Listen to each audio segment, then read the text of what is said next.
My new book, Facts That Aren't True, is out now. Don't forget about my other book, Rational Answers to Stupid Questions. What evidence do you have that the universe was created billions of light years across 6,000 years ago? The Bible. That's what you call evidence. What does this thing about sound waves have to do with the universe being billions of light years across? It has to do with him creating it. The Bible says that by the word of his testimony, by his word, he made stuff. Did God use the laws of physics to create the universe? I wasn't there. In the future. Well, what is your position? What did the universe come from? I've told you so many times I don't know. Okay, and that so you don't know includes what happened. Problem Well, with if an you eternal don't universe. know that it didn't come from nothing, how can you say that I'm wrong? You're putting words in my mouth, Brian. Why should I stop saying it then, if you can't prove me wrong? Why should you stop lying about what I believe? All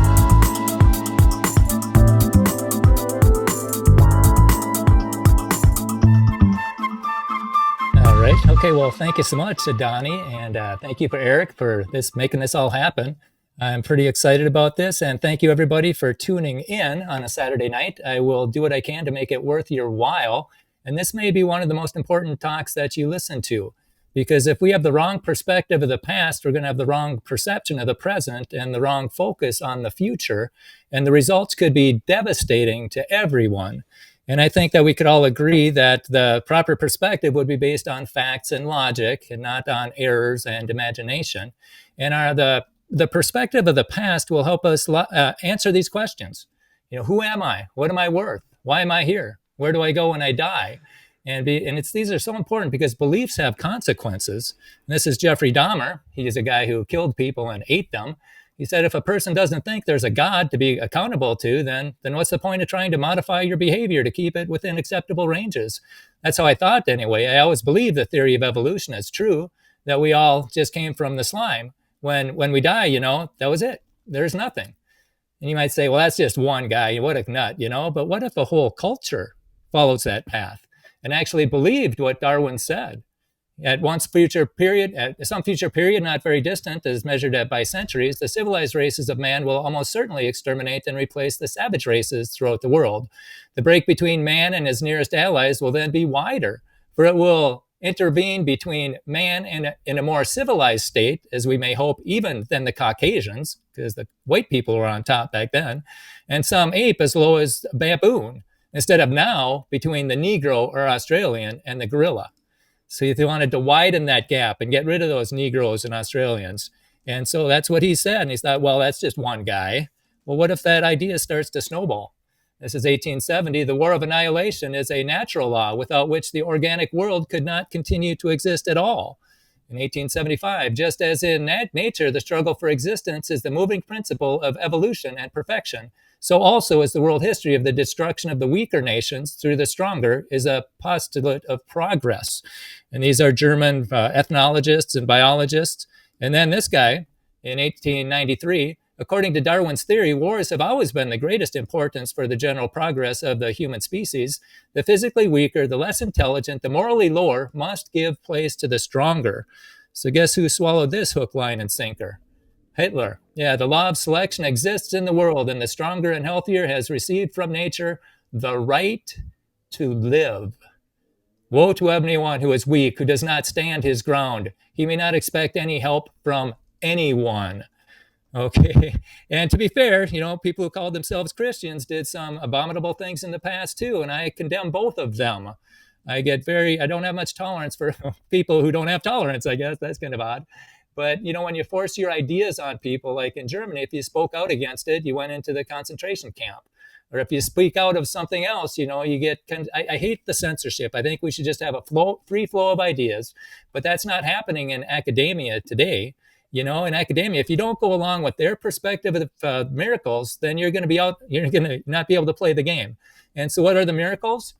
Matter from nothing, which violates the first law of thermodynamics. Order from chaos violates the second law. Life from non-life violates the law of biogenesis.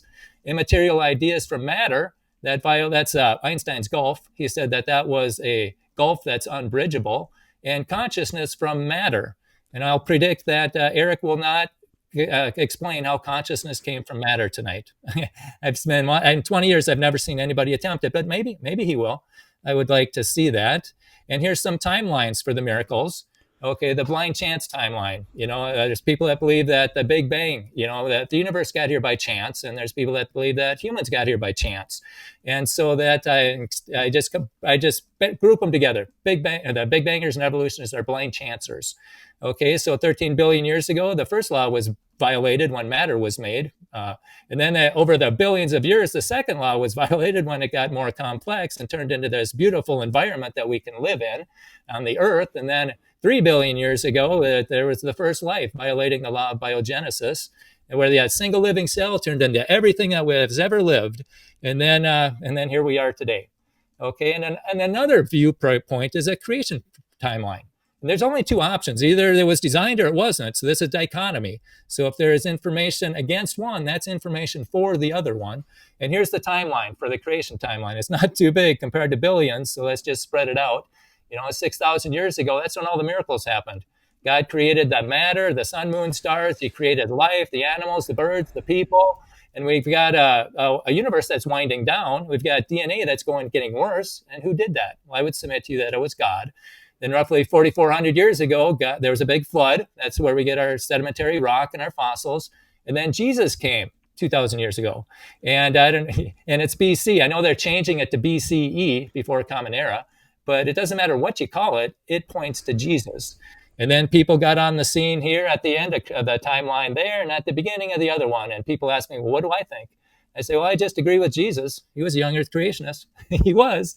In Mark 10:6, he says, but from the beginning, not the end, the beginning of the creation. So he's a creationist. And young earth, beginning of the creation, God made them male and female.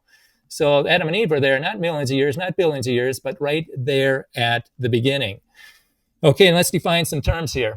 Using the scientific method, the National Academy of Sciences defines science as the use of evidence to construct testable explanations and predictions of the natural phenomena, as well as the knowledge generated through this process. Okay, so science is testable. That's what it says. It's testable. So if it's not testable, it's not science, according to the National Academy of Sciences. And that's what they're teaching in my town, so that's what I'm going with. That's what my textbook's buying. So I'm going with it. And then evolution. I'm not talking about big beaks or little beaks or even changes within a gene. I'm talking about the big evolution, molecules to man evolution, and maybe the elephant. And this says all life on Earth is related to a common ancestor that existed about 3.8 billion years ago. This process is called evolution. Okay, and this process is also called not science. This is not testable. You can't do any of this in a lab. This is a belief system about the past, and that's what we're talking about tonight. It's belief systems of the past. One's based on a creator and one's not. So this is not science versus religion. No, it's science based on one view of history that acknowledges God versus science based on another view of history that doesn't acknowledge God. And I'll just leave you with this. Ken Miller, Brown University, once said that intelligent design is a science stopper. In other words, they believe that intelligent design is something like this. It's a science stopper. But in the last video, we saw how, in the case of junk DNA, it was actually evolution that was stopping science and discouraging research. Intelligent design, on the other hand, not only encouraged research, but made predictions that turned out to be correct. According to evolutionary theory, all living things are descended from a single common ancestor. This means that at one point, all living things trace back to the exact same DNA. Under this theory, the differences between species today only exist because of mutations that have built up in the gene pools over time. There's a problem, though. Mutations are dangerous. Changing any part of a functional genome is far more likely to harm or kill an organism than it is to help it. Kind of like driving a car down the road. If you're currently using the tires, it's hard to change them. But if the mutated genes are non-functional, if they're not currently in use, maybe like a spare tire, they could be tinkered with more safely. So the argument goes like this. You and this mouse are different because of accumulated mutations. Those mutations will most easily accumulate in non-functional regions. So evolution predicts that these different regions must be junk DNA. A 2014 paper used this reasoning to claim that only 8.2% of human DNA is functional, because that's the amount of DNA that's similar between humans and other mammals. But do you see the problem? If only the common bits of DNA are functional, why would a mouse be a mouse and not you?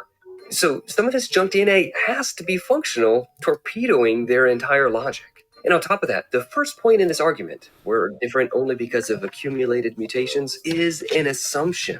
Scientists don't know that all genetic differences come from mutations. They assume that at the outset because their evolutionary viewpoint tells them to.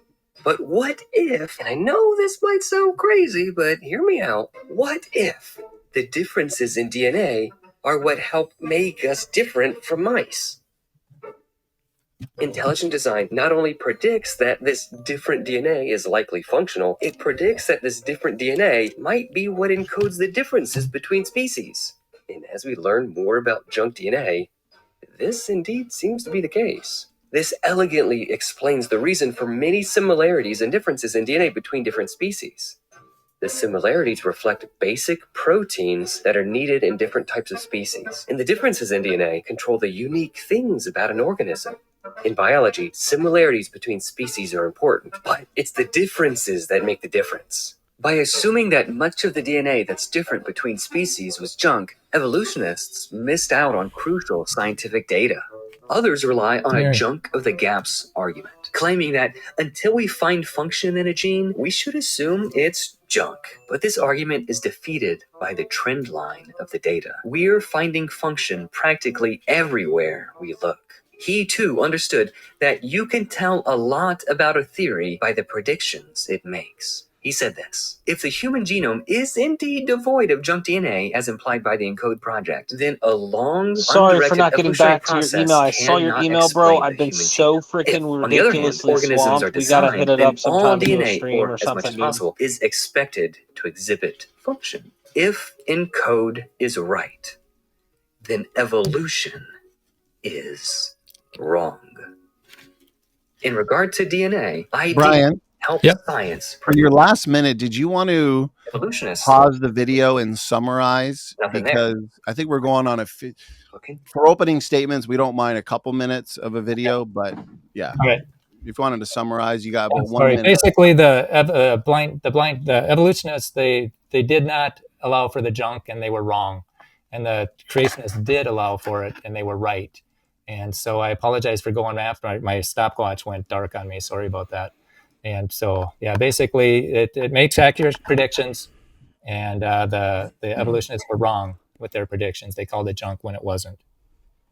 Okay, Brian, thank you very much for that roughly 12-minute opening statement. To anybody just joining us in the live chat, we are doing this live. We will be doing an audience Q&A period. So please make sure to send in those questions. We'll have some fun engaging them. Planet Peterson, the floor is yours. You also have 12 minutes. Go ahead. Thank you very much. Let me share my slide tab. Should be available there. Okay. Yeah. That looks like everybody can read that. Okay. So, all right, here we go. So the tonight, I don't think it's really a debate about any particular subject or anything like that. Although we're going to use subjects, like we're going to have to talk about different fields of science. But because the topic is the proper framework or the proper perspective, rather, to me, I kind of think of this as this is a debate on how to think. Now, Brian has a presentation on his YouTube channel, and it's titled the exact same thing as tonight's debate. And I studied that, and I just thought it was just some of the laziest, dishonest, and embarrassing stuff I've seen in a long time. Not to mention that it's self-defeating. Brian does the equivalent of giving a speech declaring that he believes in square circles, and I'll get to that eventually. So these are screenshots from the presentation that Brian used, and a lot of it's similar to the stuff you just saw. So he begins at the outset by calling it, science-based, or by comparing science based on one view, a view of God, whereas the other view is there's no God. So you can see the unironic straw man here in the bottom right, blind chance and random collisions. That's the poisoning of the well and the straw man for the alternative position. Remember this because we come back to it kind of toward the end. So this timeline, we saw this in Brian's opening as well. What evidence was discussed? Absolutely none at all. It's just a timeline, and one has big numbers, one has smaller numbers. What is this supposed to convince anybody of? Well, we don't know because no explanation, no model, no data, no nothing was given. This whopper of a slide that Brian shows, he has all these different fields of science and gives just utterly meaningless takes on all of them. What does Brian tell us about astronomy? God created it. That's virtually it. No evidence, no explanation, no model, no data. In the field of biology, Brian says there are variations, but there are limits. No explanation of what the limits are or why we have those limits, and again, precisely what they are. Brian presents zero evidence of his worldview and zero explanation of why evolution over time cannot produce extreme changes. Dinosaurs. He says there were baby dinosaurs on the ark, and then people called them dragons and slayed them. So ignoring the childish lunacy of believing in dragons, baby dinosaurs. Did Brian produce any evidence? Of course not. He spent about 5 seconds giving his explanation and then moved on. And that's because there is no evidence in this worldview. Geology. Brian says like 2 times, a flood happened. The entire field of geology can be reduced to there was a flood in this worldview. Does this sound recent or rational or anything? And the fact that we are skipping through multiple fields of science by just saying nuh-uh and God did it just shows how utterly unserious this all is. Anthropology, Brian says Tower of Babel, and that's it. Like, the fact that you can so lazily reduce an entire field of science and then just describe a story that didn't happen and could not possibly have happened by just saying Tower of Babel, again, just the unseriousness of all of this. Brian says there are no transitional fossils of anything.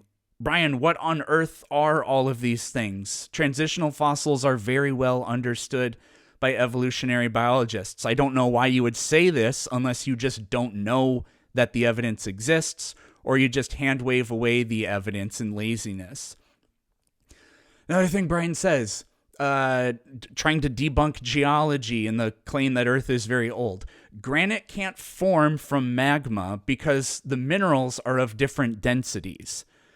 Granite comes in a range of densities. A simple Google search would have told you that, as do the primary minerals, silica, feldspar, and quartz, feldspar, and biotite that make up granite. Those come in a variety of densities too.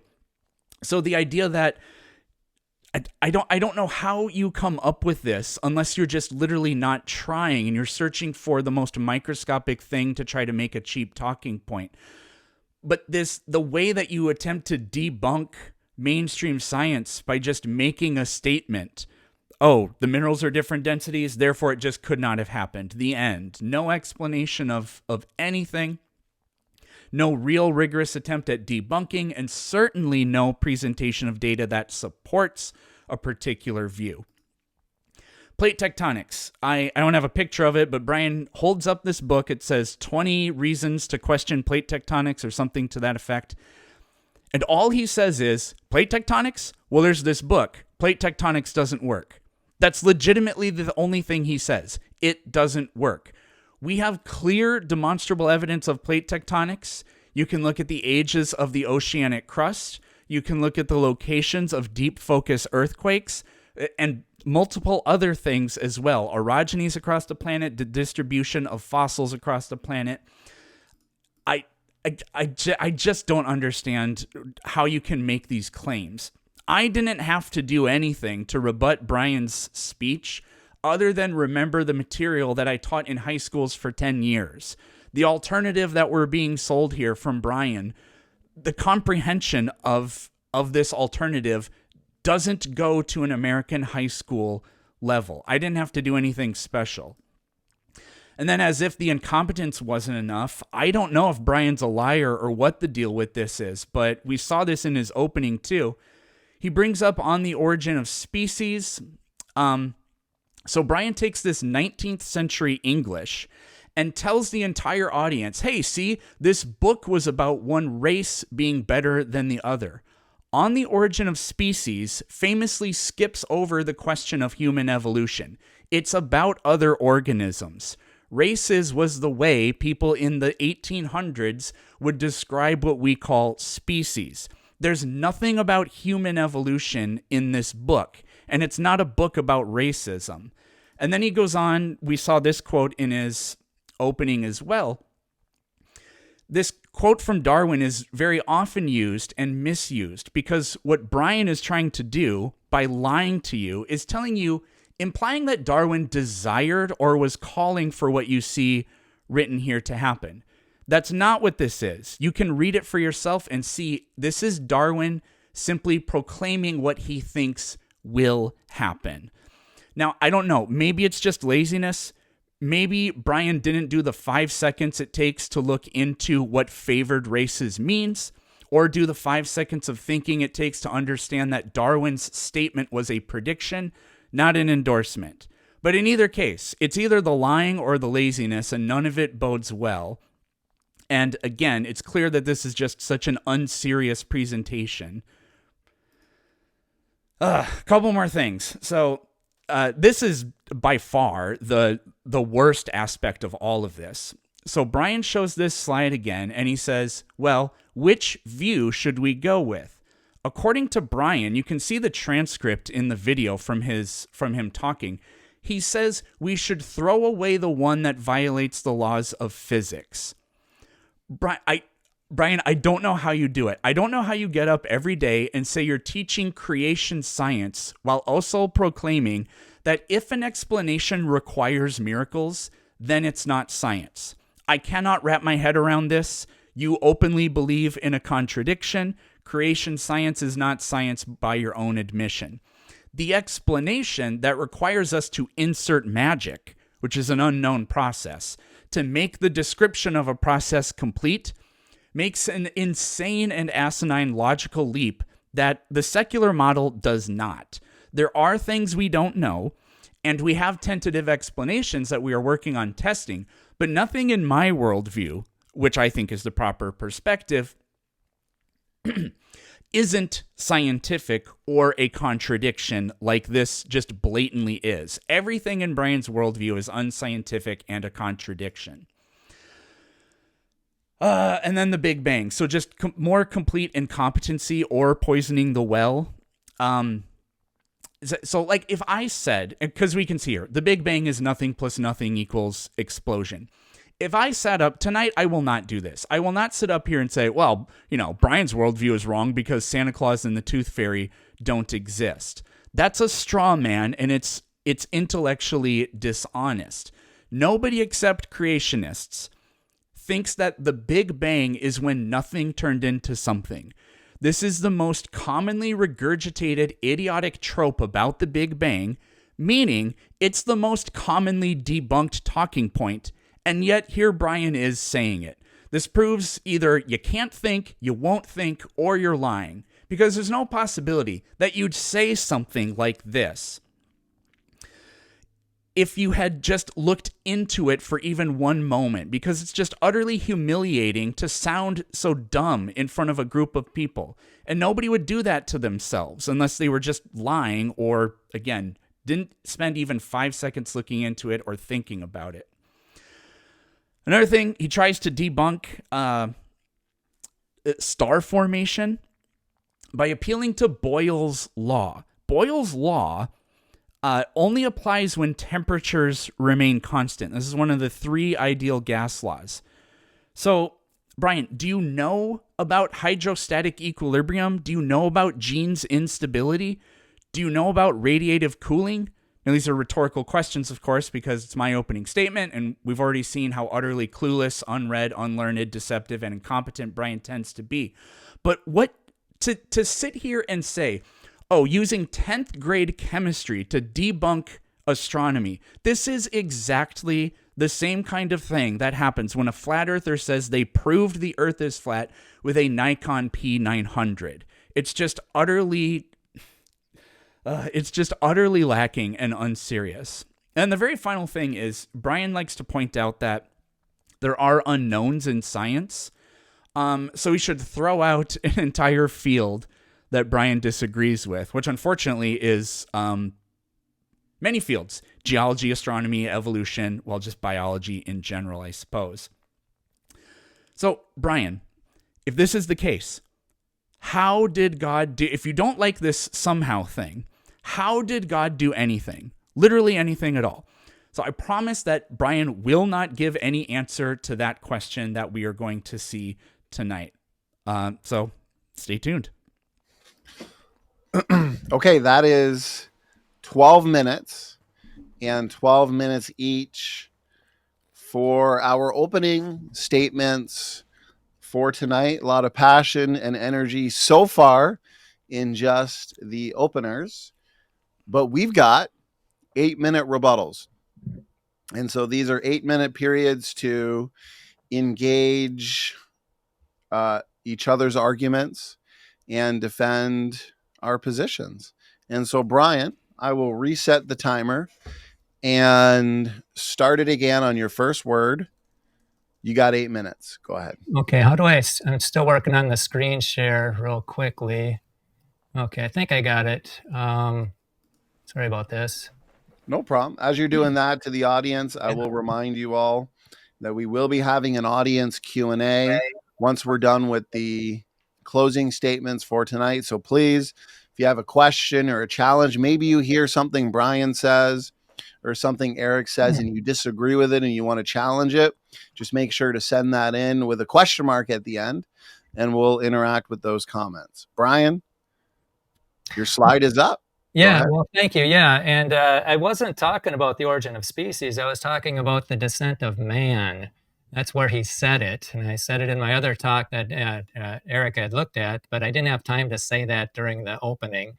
And so, yeah, this is from the descent of man, not the origin of species. And as far as the granite, this is from Dr. Walt Brown. He's got a PhD from MIT. And he says that had Earth ever been molten, its dense radioactive chemical elements such as gold would have sunk into Earth's core.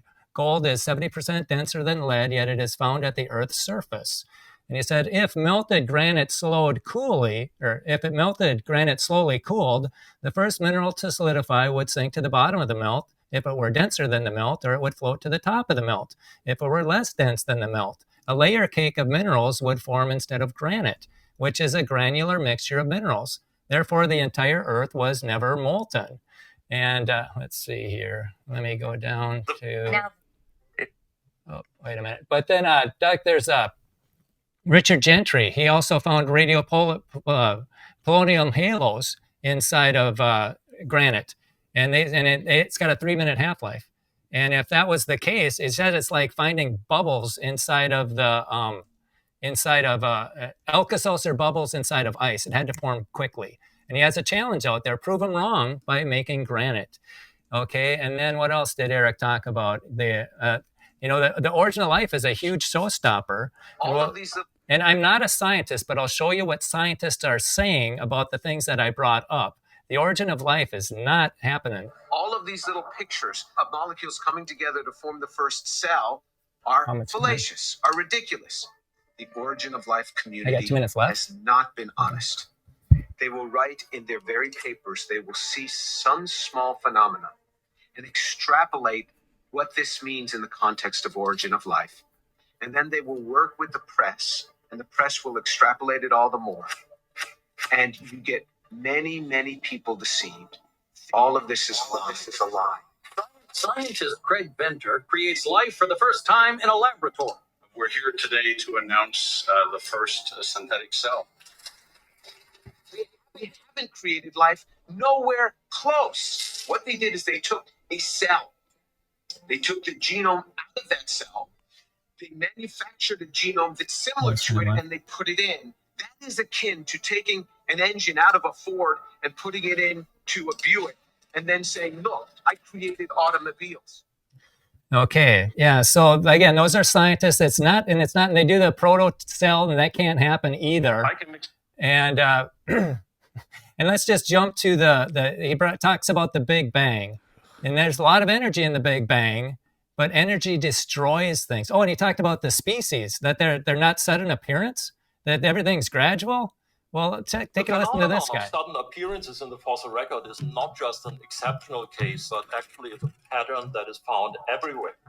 The origin of life, the origin of photosynthesis, the Avalon explosion, the Great Ordovician biodiversification event, the Silurian-Devonian terrestrial revolution, the Devonian-Nekton revolution, and the Odontode revolution, the Carboniferous insect explosion, the Triassic explosion, the origin of flowering plants, the origin of butterflies, the Neo-Avian revolution of modern birds, the placental mammal radiation, the origin of the genus Homo, and finally the Upper Paleolithic human revolution. Yeah, so there's a lot of things that burst on the scene, and he's not the only one saying it. And he's a... Now that is a serious list of big jumps in the fossil record. If you look at the technical literature, we can see references to a fish explosion, a bird explosion, a dinosaur explosion, a mammal explosion, and even the origin of our own genus Homo has been referred to as a Big Bang theory of human evolution, because we see throughout the fossil record different types of organisms appearing abruptly without this gradual change that Darwin's theory predicted. Anthropologist Jeffrey Schwartz, who supports evolution, is blunt. Most major groups of organisms, he says, appear in the fossil record full-blown and raring to go, in contradiction to Darwin's depiction of evolution. Yeah, so there's some big problems with what Erica said. There's transitional, these things burst on the scene like crazy. And let's just go with the Big Bang. How are we going to get life on Earth? You need certain elements here. It's true, the universe has plenty of raw energy out there, but there's a very important difference between that and what life can actually use to exist. Life is pretty picky. It needs very specific kinds of energy, and it needs to be fed it in a very particular kind of way. Otherwise, it's kind of like trying to charge your cell phone with a charcoal grill. There's lots of energy in the grill, but none of it is usable for your poor, dying phone. To harness the raw energy of the grill into something your phone can use, you would need a set of pretty complex machines. A boiler to heat water into steam, a turbine that the steam pressure can spin, an electric generator, then transformers, converters, regulators to get the energy in just the right form. And then you need the right kind of charger plug thing for your phone. And if you're lucky, the cable's long enough so that you can lay in bed while it charges. And that's a weird angle. But like life, your cell phone isn't just picky, it's also fragile. Not only will the grill not charge your cell phone, but it'll also destroy it. If the little circuits and bits in your cell phone get too much energy, or even a little bit of the wrong kind of energy, it's done for. Ooh, battery's almost dead, let's get you some energy. Energy. Raw forms of energy can only be used for life if complex machines are available to harness them. And the wrong kind of energy will destroy life. All right. And so, I cover a lot of stuff very quickly because it's very short. I hit the topics it's a short talk. So I can't go into depth on a lot of those. And so the Big Bang, where does that come from? And the energy, how does that begin life? And so what we're trying to do tonight is give the proper perspective of the past. And one's based on blind chance and random collisions of atoms. And the other one is based on a designer or a creator. And we can look at the pros and cons of each. And I'm thankful that Eric is here to give us his insights. And it's very interesting to see that there's a lot of rescuing devices out there for the blind chance perspective. And I think that, that's about it. We'll just end it there. Brian, thank you very much. That was roughly 8 minutes. And that's what we have on the clock for our rebuttals is 8 minutes. And so I will reset the timer, and Planet Peterson, whenever you're ready, just let me know. We'll start it up again. You got 8 minutes. Go ahead. Yeah, you can start it right now. So, I just jotted notes while Brian was giving his opening and a couple of things during his rebuttal. That will be my rebuttal. So he did the whole thing where I pointed this out, but in that presentation on his YouTube channel, he talks about Darwin and On the Origin of Species and the Descent of Man. And I think this is a sly and sleazy attempt to poison the well by saying like, oh, well, if you believe in evolution, then you're worshiping or you're following or whatever the racism or something like that. And then he says all this stuff about the secularists, the evolutionists are trying to like get rid of Christianity or something, as if Christianity hasn't engaged in cultural erasure and cultural supremacy. I mean, just the deliberate wiping out of peoples in the New World. Yes, most of them died because of diseases and that couldn't be prevented, but they just outright declared, for the glory of God, we are going to enslave and kill these people. Since Brian likes quotes, Brian, do you like this quote?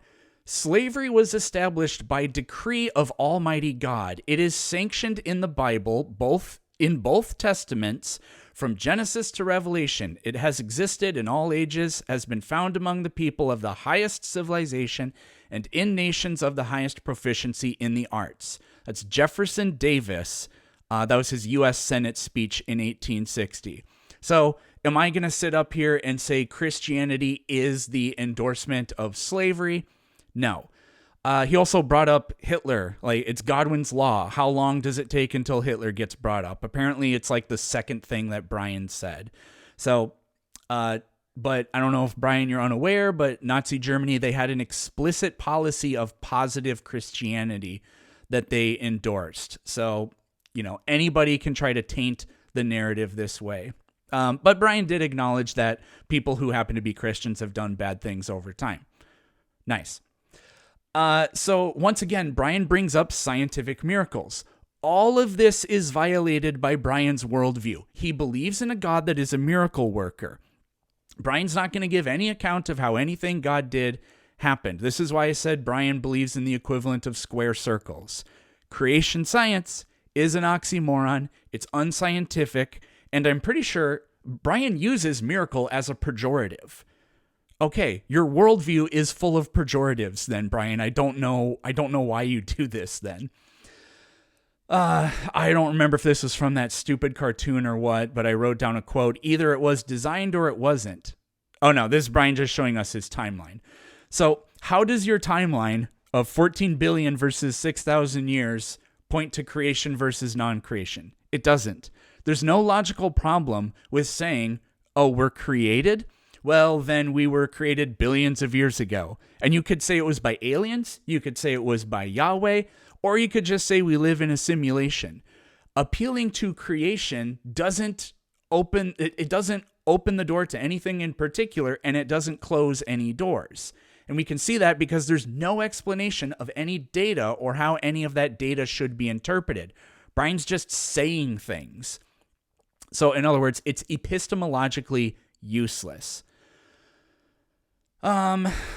Brian provides a definition of science. He says if it's not testable, it's not science. So Brian, I would love to hear, maybe we can do this in open discussion, provide a single scientific test of any biblical claim. And you won't be able to do that, so I hope you abandon creation science, but we all know you won't. Brian, he really went after evolution for not being science because evolution is a study of the past. It's not observable, testable, and repeatable. This, again, just a completely ridiculous talking point. If something in the past happened, then there is predictable evidence that in principle you could find. So that is scientific. That's how archaeology, that's how forensics, that's how astronomy works. Because we observe things that are very distant, we're observing them as they were in the past. Thank you to Albert Einstein for that insight. Evolution predicted the genetic structure that we see. It predicted the fossil record, and those predictions have come true countless times. Sorry, I had a hiccup there. We observe similarities in organisms. We test our hypothesis that they're related by looking for transitional forms or by studying DNA, for example. We find those predictions over and over and over again. Observable, testable, repeatable. Neil Shubin predicted there should be a tetrapodomorph transitional form in rocks of this age in this location. And then he went to the islands in Canada, Nunavut or wherever that is, and he found exactly what he was looking for. But that's just one example. But it's an extreme example because of how unbelievably precise it is and how it relies on huge numbers of other fields of science that are all telling us the same thing. A very old Earth that's gone through very different epochs and environments that have changed and life that has changed. If those things are all false, they can't correlate. You can't get these predictions coming out of them like that. The whole thing would fall apart. Oh, what else? The cartoon that he played in during his rebuttal, I mean, that was just completely and utterly ridiculous. It didn't describe anything that precludes evolutionary science. It just said sort of like, DNA, is there junk DNA? Well, not really. And evolution? Well, nuh-uh.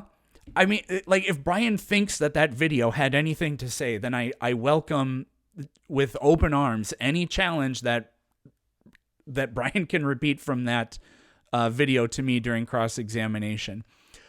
We saw Gunter Betchley. I don't know how to say his name, sorry. He just listed a whole bunch of words and gave zero explanation or evidence of anything. Cambrian explosion, Ordovician, the Silurian, the what's it called, the Ediacaran, just buzzwords with absolutely no substance behind them. That Gunter guy should be a politician. He'd be great at it. All words and no substance. So, and then there are a bunch of other people, but literally all of them are appealing to the secular account of the data. They point to all these eras in the fossil record, and then they just say, yeah, given what the secular science says, the secular science is wrong. Like, it's so ridiculous. I'm running out of time, but the stuff with the transitional fossils, what the hell does it mean to appear abruptly? A fossil doesn't appear abruptly. It exists. We find them in the ground, and they have diagnosable anatomical features that allows us to place them into clades or phylogenies. And the last thing that I wrote down was this quote, this is from Brian, "Let's go with the Big Bang. How did we get life on Earth?" Complete non sequitur. And then he shows that cartoon again. And the cartoon says life needs particular specific energy to exist. This is absolutely false. Life on Earth exists at the bottom of the ocean near hydrothermal vents and does chemosynthesis, which is radically different than photosynthesis in so many ways. And then the thing about life being fragile, I agree. Everything that's ever existed has died. So what kind of incompetent, sadistic creator would create a world and universe full of death? There's a good question. So anyways, that was all I had. Eric, that is your 8-minute rebuttal. And gentlemen, we've concluded our opening statements of 12 minutes and rebuttals of 8. We have plenty of points and arguments now on the table to engage for our cross-examination. Cross-exam, we have a total of 50 minutes broken up into 2 25-minute sections. Eric just ended with his rebuttal. Therefore, Brian, let's give you the floor for the first 25 minutes to lead the way in cross-exam and discussion. I'll start the timer on your first point or question. Go ahead. Okay, I'm still getting the screen set up, and I'd like to thank Eric for his input. How are we doing there? Are we sharing the screen? Yes, looks like it's up now. We're sharing the screen. All right, well, let's start with Tiktaalik. He said they made accurate predictions. Well, when did Tiktaalik live? They lived 375 million years ago, so that's when they walked out of the sea. But then there's another one, four-legged creature, forces evolution rethink. Remember that was 375 million.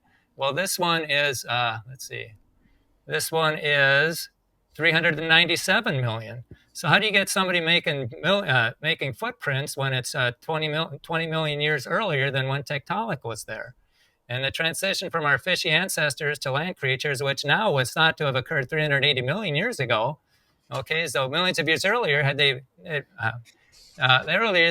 been established. So it's talking about it being precise. Oh, wait a minute. I'm doing Q&A, right? I'm asking you questions. Sorry about that. Cross-exam, yeah. Okay, sorry about that. Okay, Eric, do you have a spirit? Or are you just matter and energy? Well, let's do this. I'm going to jump in real quick. Since we want to take it one topic or one point at a time, let's stick with the Tiktaalik points. Okay. Eric, feel free to address that or engage the points Brian made. We'll go back and forth a little bit on that. Okay. Well, Brian, you just argued that there was a transition, or there was a tetrapodomorph 380 million years ago in the past. Well, that was Tiktaalik when that was there, but they found footprints at 397 million according to their timeline. Okay, so you acknowledge that 397 million years ago there were living organisms on the planet. No, I'm acknowledging that there's problems with the date line that you guys have. That Tiktaalik wasn't there when it wasn't as precise as you made it out to be. I don't understand. How are you saying that there was a fossil almost 400 million years ago, therefore the Earth is only 6,000 years old? How does that make any sense? Well, you can ask me that during your Q&A. Oh, yeah, okay. You're right. So I just would like to, my mistake on that. Yeah, we'll get to that. I just think that that's a ridiculous hypocrisy to appeal to 400 million years to say that, to appeal to the secular science as if it disproves itself is really silly to me. Okay, Eric, do you have a spirit, or are you just matter and energy? I don't think I have a spirit. I think I have a conscience. I don't necessarily know if that consciousness or whatever is reducible merely to matter, but I suspect that it probably is. Okay, where did people come from? My parents had sex. That's where I came from. And people in general. Where did the humans come from? Earth, Africa specifically. But what was their ancestor? What did they come from? Homo heidelbergensis. And where did Heidel come from? Homo erectus. And where did that come from? I'm not 100% sure. Okay. I think it's probably known, but I don't know off the top of my head. Okay, well, so there's none. You don't. Okay, let's jump to what did the first life come from? Earth. Probably near hydrothermal vents. That's what I would guess. And where did Earth come from? Well, Earth exists in the universe. To say where is something in the universe doesn't really make any sense. Where did it come from? Where did it come from? How did the Earth originate? So the nebular hypothesis is pretty well tested. We actually have photos of protoplanetary disks. What was the matter? Where did the matter for the Earth come from? So instead of asking me, you're arguing in bad faith because you didn't want to know where people came from. You're ultimately just trying to backtrack to why does the universe exist or where did it come from? No, I don't want to misrepresent your position. I want to make sure I have it right. So where did the matter for the Earth come from? It exists in the universe. And where did it start? The universe? Yeah. Where? To say where is the universe makes no sense. Where did the matter from the universe come from? We have no idea if it came from anywhere. To posit that the universe was created is an unfound. What did the Big Bang make? It didn't make anything. The Big Bang is a description of the universe. The universe is expanding.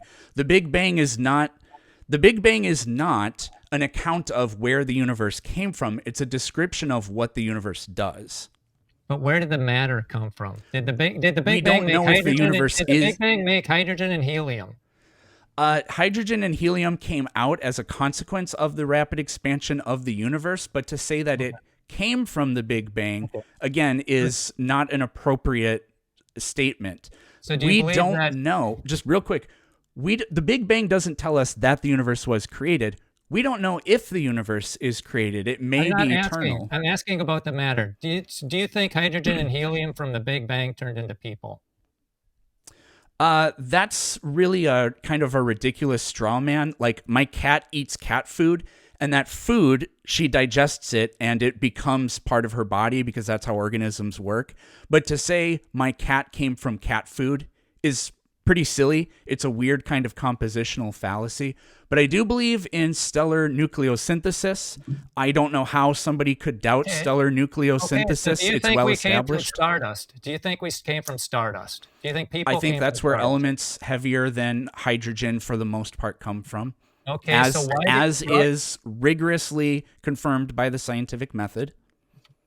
Okay. So what's the best scientific evidence that hydrogen and helium turn into people, or stardust turns into people? Is that your position? That You're because skipping exists, you're skipping an insane number of steps. I want to make sure I got it right. Because there's stardust, therefore it turns into people. Is that your position? Brian, this is such a ridiculous straw man. Have you ever written a book? Okay, you're not going to answer that one. Okay, I'm trying to. You think that this is you can accurate? think it's unfair that I asked a question, but is this a fact? Are we only 1.6% different from chimps? Genetically, yes. Yes. Is that a fact? Okay, which genome is bigger, the chimps or humans? Which one is bigger? I don't know off the top of my head. If one was 6% bigger, would that mean we're 1.6% different? No, not necessarily. The way you compare genomes is really complicated. Yeah, here. It's like this is how a genetic paragraph, thousands of letters long, appears twice in a human scroll, but only once in its chimp counterpart. Should that second human copy count as thousands of changes, or just one? And what about identical paragraphs that appear in both genomes, but in different places, or in reverse order, or broken up into pieces? Rather than monkey around with these difficult questions, the researchers simply excluded all the large mismatched sections, a whopping 1.3 billion letters in all, and performed a letter-by-letter comparison on the remaining 2.4 billion, which turned out to be 98.77% identical. So, yes, we share 99% of our DNA with chimps, if we ignore 18% of their genome and 25% of ours. We may not actually be 99%. Okay, let's stop it there, Brian, and give Eric an opportunity to respond. And at least Eric, a go ahead. little bananas. This is just a clarifying question. Was that from Minute Earth? Yes, it was. Okay, so we can't accuse Brian of using like creationist sources because Minute Earth is not that. I recognize the music and the voice. Yeah. So this is a complete non-starter because we're still more, even if you change the metrics, the measurements by determining how similar our genomes are, we're still more closely related to the chimps than anything else. The nested hierarchies of relatedness between organisms is conserved even when you change how you compare them, which is only evidence of evolution. Okay, because to me it looks like they manipulated the data. They cut out 1.3 billion to get that number. Do you think Lucy walked upright? Well, yeah, we know that. Okay. Well, did you know that they cut her hip to turn it from a chimp into a human? No, God, not okay, this. Here we crap. go. The thing about Lucy being a chimpanzee, this is so ridiculous. There are to flare out like a chimp's. Is that it? Not lost. Okay. So they cut it. They cut it to make Lucy's hip look like a human's instead of a chimp. Lovejoy decided he could restore the pelvis to its natural shape. I don't know when I'm supposed to say anything. Let me. Are you You looking believe to screen share, Brian, or just play the audio? What's that?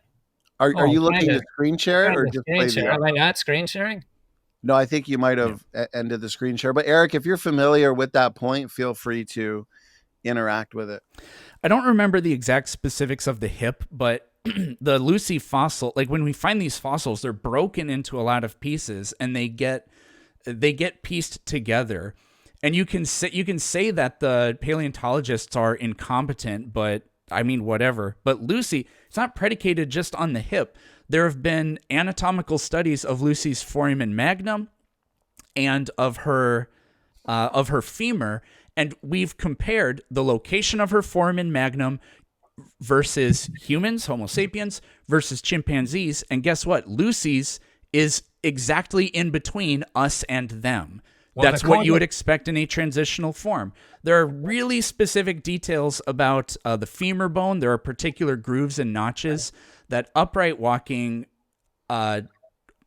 primates like us have that chimpanzees don't have because of how quadrupedal there are. And Lucy has what we have. So this you can claim conspiracy about the hip bone, but you're just completely ignoring all of the other evidence. Yeah, there is. There's a whole bunch of fraud that Dr. Carl Werner has found, and he's found 150 cases of fraud in this book. And the Lucy's hip, but we'll move on. And also the knee was a fraud too. Okay, let's see. The what was a fraud? The knee. Okay, how about this? do you think that this? Do you think this is accurate representation?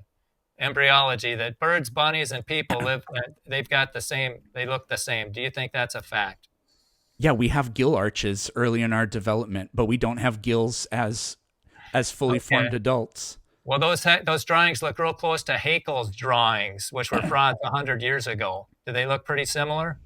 But then that's what they actually look like. Did you know that those were frauds? That they were frauds 100 years ago? Did you know that? He was convicted of fraud by his own university, and they're still in our textbooks. Are you okay with that? If you go back, can I talk? Yeah. Haeckel was immediately dismissed by. I know. I can't remember what his name was, but by an evolutionary biologist. Right. But should those pictures be in our textbooks? Yeah, there's no problem with them because if you go back, you have to be denying that we have gill arches early in development, which is just, I don't know why you would say that. You think those things look the same? Brian, you think those are accurate? Brian, you can see the gill arches on the human embryo in that We're not talking about picture. The gill arches. Yes, we are, because that's what Haeckel's drawings depict. No, Haeckel, you have to take artistic license to make a representation of something, and his cartoons aren't photographs. Like, we get that. And he read into them what he wanted to see. What Haeckel specifically believed, which is stupid and false, is that we literally go through a reptilian stage. That's not true, but it is true that we do resemble other vertebrates early in development. That's got nothing to do with my question. Those images were different than what he drew, but let's move on. Do you think the eyes are wired backwards? Is this a fact? Their science hasn't been able to come up with a working hypothesis to why our retinas are set up backwards. Do you agree with that? The photoreceptors are in the back of the retina, whereas mollusks like squids, that. Is there a reason? That's wired backwards. Yeah. You think yes? So there's no reason for that, right? Is that what you're saying? There are random quirks of biology, like our recurrent laryngeal nerve that goes down to the heart. No, this is why it's the Smithsonian. Are you aware that the Smithsonian says this is why they're wired? It's no mistake, is what they say. The glial cells did indeed create columns of concentrated lights. And Medical Express says they're like fiber optic cables. And its optimization is just that color vision during the day is enhanced while nighttime vision suffers very little. So there's reasons for that. So do you think that this is accurate? They're ignoring those reasons. Do you think that's a good thing to do? I don't know what you're accusing them of. That the eyes we have are capable of working is not an endorsement of creation. They're not backwards. Okay, let's move on. They literally are backwards compared to a mollusk. Retina, they have a compound eye, and their photoreceptors are on the inside of the retina. That, but there's reasons for it. It turns it into fiber optics. That's what it says. Yeah, evolution selects that which is survival. Select. Okay, so is it backwards or not? Yes. Okay, well then you deny the Smithsonian. Okay, do you think life can start in water? Life can start in water? I don't know what you mean by that. Okay, this is chemicals sloshing together. We're constantly bumping into each other and combining into new chemistry. And over millions of years, that process can lead to living organisms. Do you agree with that? Yeah, we don't have any evidence that life was produced non-naturally on Earth. You're muted, Brian. Oh, Brian, I think you might have muted yourself when you clicked the audio on the video by accident. But if you go back to the StreamYard where you can see us, if you click the unmute, then we should be able to hear you again. I can't even see that. Wow, that's weird. Okay, so we continue to share. Let's see. You could go back to your slides from here now if you'd like to. But sometimes the system will automatically mute you if you play a video. But you're good to go now for your next question, Brian. Okay. All right. Yeah. Let's jump ahead here a little bit. Because NASA admits that water is a problem for life. We're talking about how the question is, can life start in water? That's my question to you, Eric. All living organisms are mostly water. Like the idea I'm not asking that. I'm not asking that. Can life start in water? I don't see any problem with that. Again, we don't have any evidence. What hydrolysis? What is hydrolysis? Hydrolysis is the splitting of molecules by water, I believe. Exactly. And here's a PhD in chemistry saying that life can't begin in water because water breaks apart the molecules faster than they get put together. And here's a NASA scientist saying the exact same thing. Life cannot begin in water. It's a problem. I don't have time to show you the video. And you did you know there's $10 million on the table if you can produce a cell that divides? Did you know that? I don't think I've heard that particular challenge, no. Did you know no one knows how the first cell came about? Did you know that? We have low resolution answers, but we don't know exactly. Yeah, that's right. And you don't know how God did anything, so I don't know what kind of God. That's right. I believe in a miracle maker, but you don't. Okay, here's this tree of life. Okay, is this Brian? You're not sharing. If you could do us a favor, I think you might have to screen share again. You may have clicked the stop screen. But you guys are doing good. You just hit the 17-minute mark, so we still have 8 minutes, it looks like, for this round of cross-exam. To the audience, I am all caught up on your questions. Again, if you got a question on origins, we've been discussing quite a bit here in the world of origins, and so feel free to send in those questions and those challenges. Brian, whenever you're ready. I don't see the screen share. Okay, wait, here we go. All right, I need to screen share. Sorry about that. Sorry about that, Eric and Donnie. No, that's okay. You guys are doing good. No share. Okay, we're going to do this. Okay, the entire. Okay. All right, here we go. So now I can share this. Do you see my screen? Huh? Yes. Yep. It's shared. You're good to go for your next question, Brian. Go ahead. All right. Let's go into this tree of life then. Okay. Is this an accurate representation? What in the world happened there? Okay. Do you think that we're related to snakes, Eric? We share genes with snakes. That's what it means to be related. All right. Which genome is bigger, the snakes or humans? I don't know off the top of my head. Okay. Do you think we're related to ferns? Actually, the humans are bigger than the snakes by about 1 billion. Okay. Do you think we're related to ferns? We share genes with them, and yes, there is a fern with 23,000 chromosomes. That's not a problem. Okay, and are we related to bacteria? We share genes with them. That's what it means to be related to something. Okay. It's just yes or no would be fine. What inside that circle, what is the evidence that supports what's inside that circle? The fact that we share genes with them. That's what it means to be related to something. Okay, so they have genetic evidence that makes this tree. Is that what you're saying? Yeah, long before we knew anything about genetics, it was predicted that there would be a hereditary molecule. All right. And then we found it. And if there were no correlations between organisms, then evolution would have been falsified. Okay, I'd like you to divide those 6 animals into 2 groups, the most closely related. You got the horse, cow, sea snake, sea urchin, sheep, and silkworm. If you were to divide those into 2 groups based on their most common ancestor or relative, or however you want to do it, just divide them into the 2 groups that should show up on that tree. I believe the cow and the sheep would be most closely related because they're even-toed ungulates. Okay. Then the horse would be next. It's an odd-toe ungulate. Then the sea snake because it's a vertebrate. And then echinoderm versus silkworm. That one's tricky, but I think the silkworm would be the next most closely related, and then the sea urchin, because it's an echinoderm, I think would be at the end. Just divide them into 2 groups. However you do it, give me 2 groups of names. Oh, I was doing like an entire tree. I know you were. I know, just 2 groups, the ones that are most closely related. Yeah, so vertebrates on top, cow, horse, snake, sheep, and then the non-vertebrates. So kind of like that. Is that what you would do? No, snakes have bones, so snakes would go to the top. Snakes would go to the top, and then the sea urchins and the silkworms on the bottom? Yeah. Okay. Well, you would be wrong, because the correct answer is the silkworm, sea urchin, and the horse share the common ancestor on that gene, and the sea snake, sheep, and cow, they share it also. You can read about this in the Smithsonian. A quarter of the cow genome came from snakes. If you draw out the bovine's family tree, it looks like you've entered a bizarre parallel universe where cows are more closely related to snakes than elephants. And this is the family tree. You've got the silkworm, the sea urchin, and the horse right on top, and then you've got the sea snake and the sea sheep and the cow on the bottom. And there's example after example of this happening.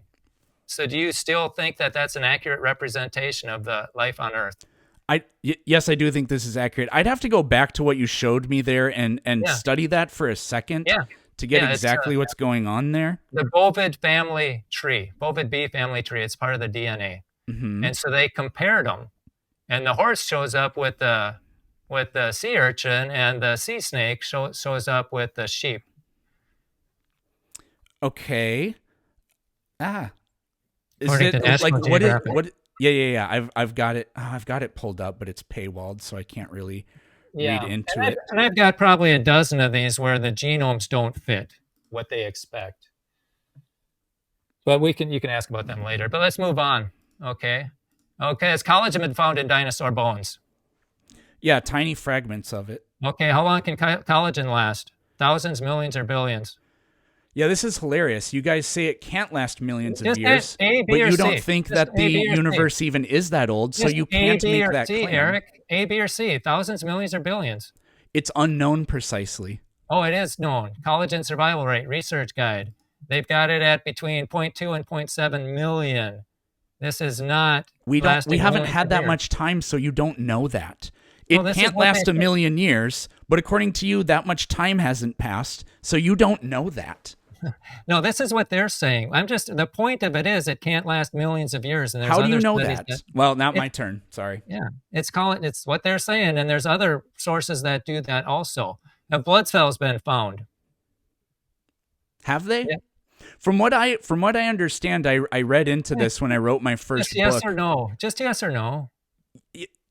Not everything is as simple as you think it is. Here we go. They found impressions of blood vessels and red blood cells, but not the actual cells themselves. So there won't be any stretchy red blood cells then? Well, that's different. There are molecular remnants that remain in place from it, but not the thing itself. Okay, not the thing itself. Well, this is what Mary Schweitzer says. The laws of chemistry and biology and everything else that we know say that it should be gone. It should be degraded completely. And when I poked into it, it was spongy. It was flexible and soft tissue. Flexible tissue from a 68 million year old dinosaur? Blood vessels. Transparent, hollow, pliable, flexible, branching blood vessels that contain small, round, red microstructures floating in the vessels. I said, this is not possible. Do it again. We got another piece of bone. We put it in the solution. We waited 2 or 3 or 4 weeks. Looked again. More blood vessels. We must have repeated that with probably 17 or 18 different fragments of bone. Yeah, and so they're shocked. They can't think of it how it's happening. And okay, has C14 been found in dinosaurs? Well, before you answer that, Eric, did you want to respond to the soft tissue Mary Schweitzer video at all before we move on? Not really. I kind of said what I wanted to say about it before. Okay. Brian, go ahead. Move on to the next question. You have just over a minute left, by the way. All right. Yeah, has C14 been found in dinosaur bones? You can find C14 in anything, including metal, which has no carbon in it, because there's always contamination. This has been experimentally verified. Okay. So can we test carbon dating? Yeah. Or is that falsified? Oh, but it could be carbon dating. Well, they have found dinosaurs. You could go to newgeology.usa. Yeah, okay, you find carbon-14 in metal, which has no carbon in it. Which dinosaurs turned into birds? Oh, geez, you really don't know anything about evolution. Which one of these has bird hips? Stegosaurus or the T-Rex? This is How are you like this? This is not how you determine what evolved from what. Okay. Well, I'm just asking you, which one had bird hips? Was the Stegosaurus or was it the T-Rex? Now you're switching your question, so you're being completely dishonest again. Neither of those is the ancestor of birds, and anybody who's looked into this for 10 seconds would know that. Okay, so this exposes quite a lot about you, doesn't it? Well, let's forget that first test. Which dinosaur has bird hips? Is it the Stegosaurus or the T-Rex? The Orniscians have more bird-like hips, but the earliest birds have theropod dinosaur hips. Go look at an Archaeopteryx or a Microraptor or whatever which one? else. Is it the Stegosaurus or is it the T-Rex? Yeah, this cute gotcha that you're trying to do here is just you being a completely shady and dishonest human being. It's absolutely repugnant. You changed your question to try to, and then when you realized who you're talking to, you flipped it so you could, okay, but which one does it look like? Utterly ridiculous. Okay. Are there modern animals inside there, that circle? Do fish exist? Yes. Are they, would you have common ants? Would you have common, would you have animals that are living organisms, current day organisms inside that circle? Yeah, birds and fish exist, for example. Yeah. One more question, Brian. Okay. What is that supposed to prove? Well, yeah. Yeah, basically, how did life begin? I can give you a low resolution answer, which is chemistry, because that's how life works today. Or we could go with magic. Which one do we have evidence of? Not magic. All right. Yeah. Well, okay, gentlemen. At that. Very stimulating, fast-paced first roughly 25 minutes. You guys had me sweating, a little more stimulating than I'm used to, but it's good for a Saturday night showdown on Origins, isn't it? So Brian, Planet Peterson, that was our first round of our 50-minute cross exam. Brian, you led the way for roughly 25, 26 minutes on questions related to the topic.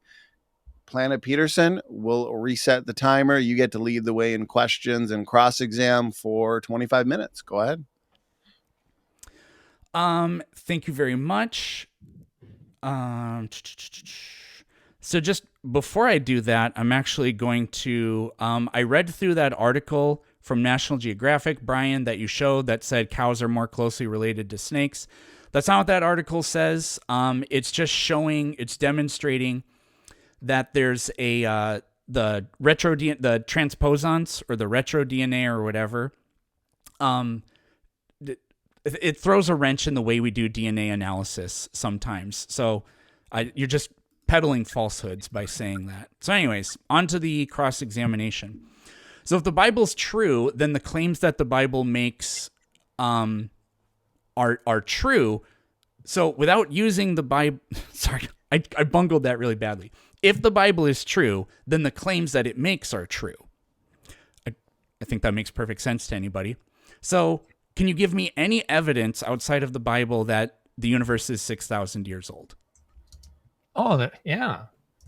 Yeah, you look at the amount of salt in the sea. There's not billions of years of salt in the sea.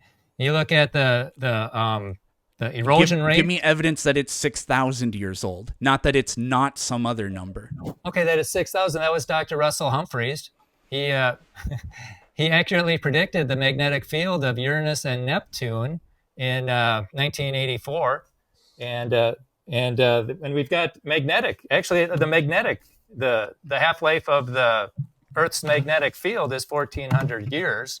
And so if we're billions of years old, why do we still have a magnetic field? Because like 10 or 20,000 years of it being stronger and stronger and stronger is going to destroy the planet. I need you to give me a process that gets you precisely to 6,000 years. Well, yeah, that's what he did. The magnetic field of Uranus and Neptune, he was accurate. Before NASA got out there, he accurately predicted that the magnetic field based on a 6,000-year model, and because they thought it wouldn't have one, and it does. And even America, yeah. And so the people thought that Uranus and Neptune wouldn't have magnetic fields? The Big Bangers back then. They're supposed to be billions of years old. Who thought that those specific planets, which are compositionally not different? I didn't ask you if somebody else is wrong. I'm asking you for how do you get me to 6,000 years? Their prediction. He accurately predicted the magnetic field of Uranus and Neptune and he used a 6,000 year model. The Big Bangers had it way different. How does it work? Is there any science behind how magnetic fields form and decay over time according to creationism? Well, it decays. How? How does any of this work? Well, it decays, yeah, and it decays, and it can't be 20,000 years old because it would be so strong back then based on the half-life that we have now. It can't be part of an oscillating trend? Well, you can imagine it if you want, but we don't have evidence of that. So you don't have evidence that precludes a longer date in that case? Well, not without making a rescuing device called a dynamo. You can imagine that, but there's no evidence for that. And a dynamo doesn't work with Uranus anyway because the magnetic core isn't on its axis. And so it's not going to work. Plus, it doesn't have measurable heat, and so it can't happen. And then Mercury's got a magnetic field too, and that's too small to have a dynamo. And so there's a lot of problems with that billions of years thing, but we never get to read about it. So astronomy points to 6,000 years. And then Russell Humphreys. Anyways, I'm gonna reclaim my time here. So you asked me for evidence, then that's geology. I'm cross-examining you, so I'm reclaiming my time. Well, that's how it works. You asked me for evidence, and I gave you one. I can give you 3. You've been rambling, and you haven't given me an example that gets to 6,000 years. Well, so, Brian, what is the range? The mutation rate goes back to 6,000 years. It doesn't go back millions or thousands of years. The mutation rate doesn't. John Sanford, who's a hack, he forces those models. I've read his scientific paper about this that proposes that African Americans have defective DNA repair structures, by the way. Because that's the kind of crap you have to say to force a conclusion into a model rather than doing real science. Brian, I need to ask you my next question here. What is the range of acceptable answers for how far should we be able to see, given that the universe is 6,000 years old? Well, as far as the telescopes can go. What's the range of acceptable answers? As far as they can, whatever technology they can look as far as the technology lets them look. I'm not asking you about technology. I'm asking you what's the range. I'm not asking you the limits of technology. What is the acceptable range for how far we should be able to see if the universe was created 6,000 years ago? As far as technology allows us, we can see as far as. I'm not asking you about technology. So you're just saying the answer is whatever the answer is. No, we can see as far as the technology allows us to see. That's what I'm saying.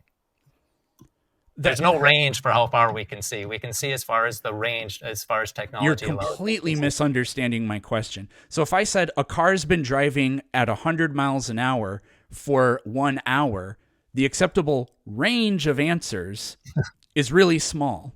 Well, that's different. Driving and seeing is different.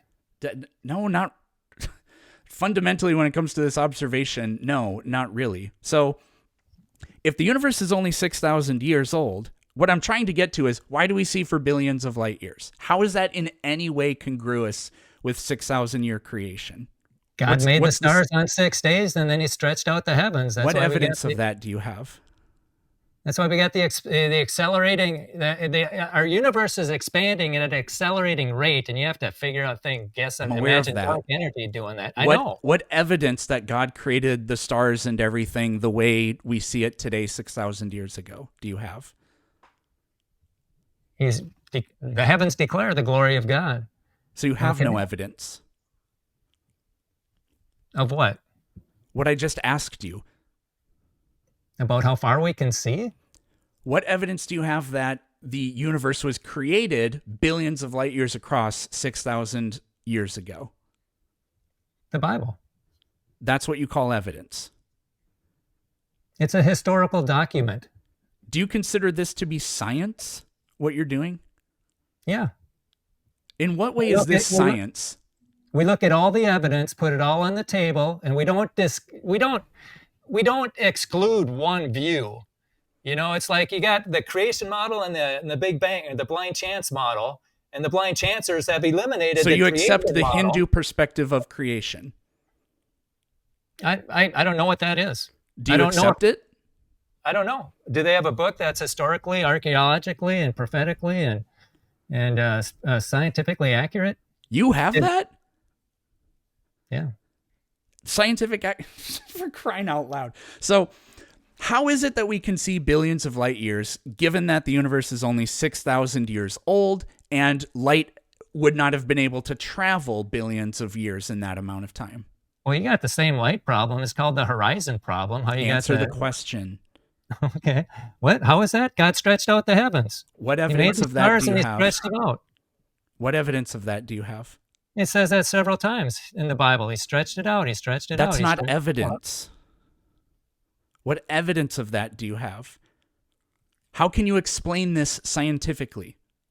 I believe he created everything with the word of his mouth. That's a scientific explanation to you? Well, there's science that backs it up. Such as? Semantics. What? Semantics. What is semantics? It's the science of visible sound. What does that have to do with the universe being billions of light years across?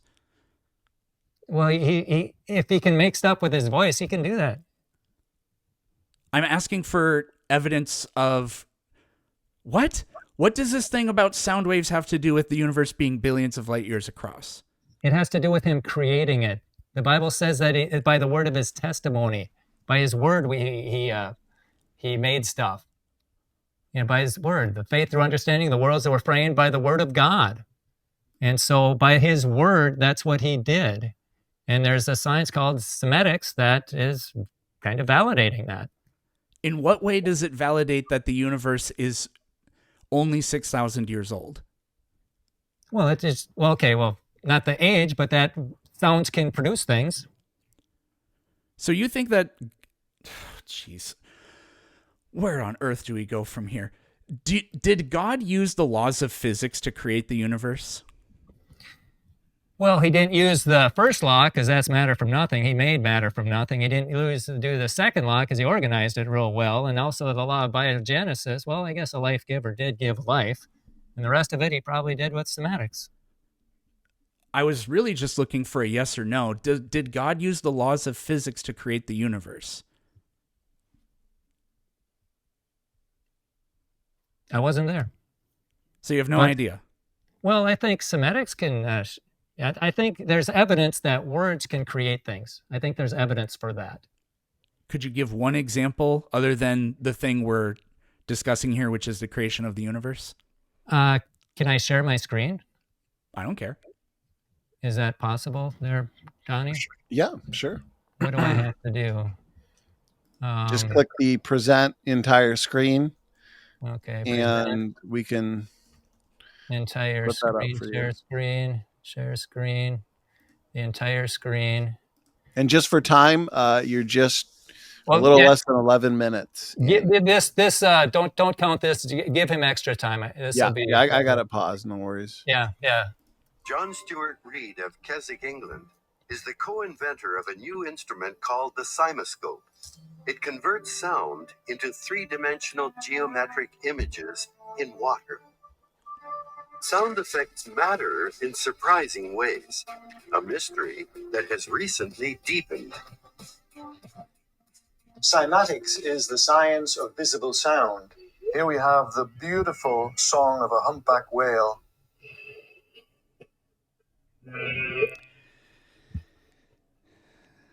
Some of this geometry that we're seeing is just exquisitely beautiful. Okay, like I've seen this before. It made a trilobite. Well, it roughly looks like a trilobite. Yeah. It didn't make a trilobite. It made. I mean, that's not a starfish. That's something with 5 vertices. Okay. Yeah, and then it makes these images the sound. Okay. So I mean, So did God create the universe by using physical sound waves? I don't know. He just said, and God said. Well, actually, we can take a look at what he said. So okay, well, basically, it's over and over again. And God said, and God said, and God said, let the waters bring forth, let the earth bring forth, let the light be in the firmaments. And God said, and God said. It's over and over again. And then we've got evidence that these things, that these vibrations in water look like trilobites and other things that are millions of years old. And I think that that's worthy of consideration. The clouds look like things. And if I invent a religion that says everything was created by clouds, then all of a sudden I have evidence? No. I'm really trying to get... I can't tell if you're agnostic about this or if you're trying to avoid answering the question. Does God use the laws of physics to perform his miracles?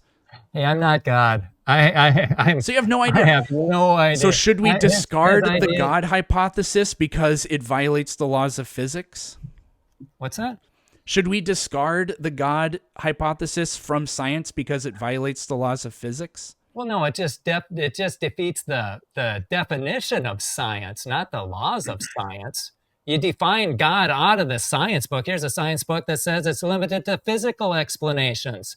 Here's another one that says our goal is to provide natural explanations. Another one says that and it goes on to say that there's significant uncertainty about how life began. However, any questions that remain are about how evolution works, not whether it occurred. So they won't even allow a designer in the classroom because it's not scientific. Well, that's because you define science out of it. You say it's a naturalistic process. You define your creator out of it. You said, you do. You said, okay, are you going to retract your statement that an explanation that requires miracles is not scientific? Because you said that. Well, that's because you go a little farther in the talk, and I say if you allow for God and the miracles at the beginning, you don't break any laws of physics. And what I'm talking about is changing the definition of science to allow for... How does a miracle preserve the laws of physics? What? How does a miracle preserve the laws of physics? How does a miracle preserve the laws of physics? Yes. How is a miracle consistent with the laws of physics? A miracle, by definition, is the violation of the laws of physics. Well, yeah, you tell me. You tell me where the matter came from without violating laws of physics. You tell me how it all got organized without violating laws of physics. You tell me how life began. I'm not trying to give you... I've never given you an answer of where the universe came from. I know. It's a perspective of the past, and you need to look into that. I don't know isn't a perspective. It's an admission of something, but it's not a perspective. You're trying to sell people that a miracle happened while saying that your system is scientific, while saying miracles, if you have a miracle in your explanation, it needs to be thrown out and it's not scientific. This is contradictory. We all believe in miracles, Eric. No, I don't. Okay, then where did the matter come from? I don't know. Okay, well, it had to Is that a miracle? Is me saying I don't know what happened, me saying that a miracle happened? Okay, just because you don't know how it happened doesn't mean it didn't happen. The question was, if I say I don't know what happened, does that mean I'm claiming that a miracle happened? Well, where did the matter come from? The question is, if I say I don't know what happened, does that mean I'm claiming that a miracle happened? That's semantics. Yeah, so the question is, if I don't know what happened, am I claiming that a miracle happened? Well, you're not claiming it, but you're... Precisely. But it still had to happen in your worldview. You still had to have matter from nothing, life from non-life. It had to happen, whether you know how it happened or not. And if you don't know how it happened, how do you know God didn't do it?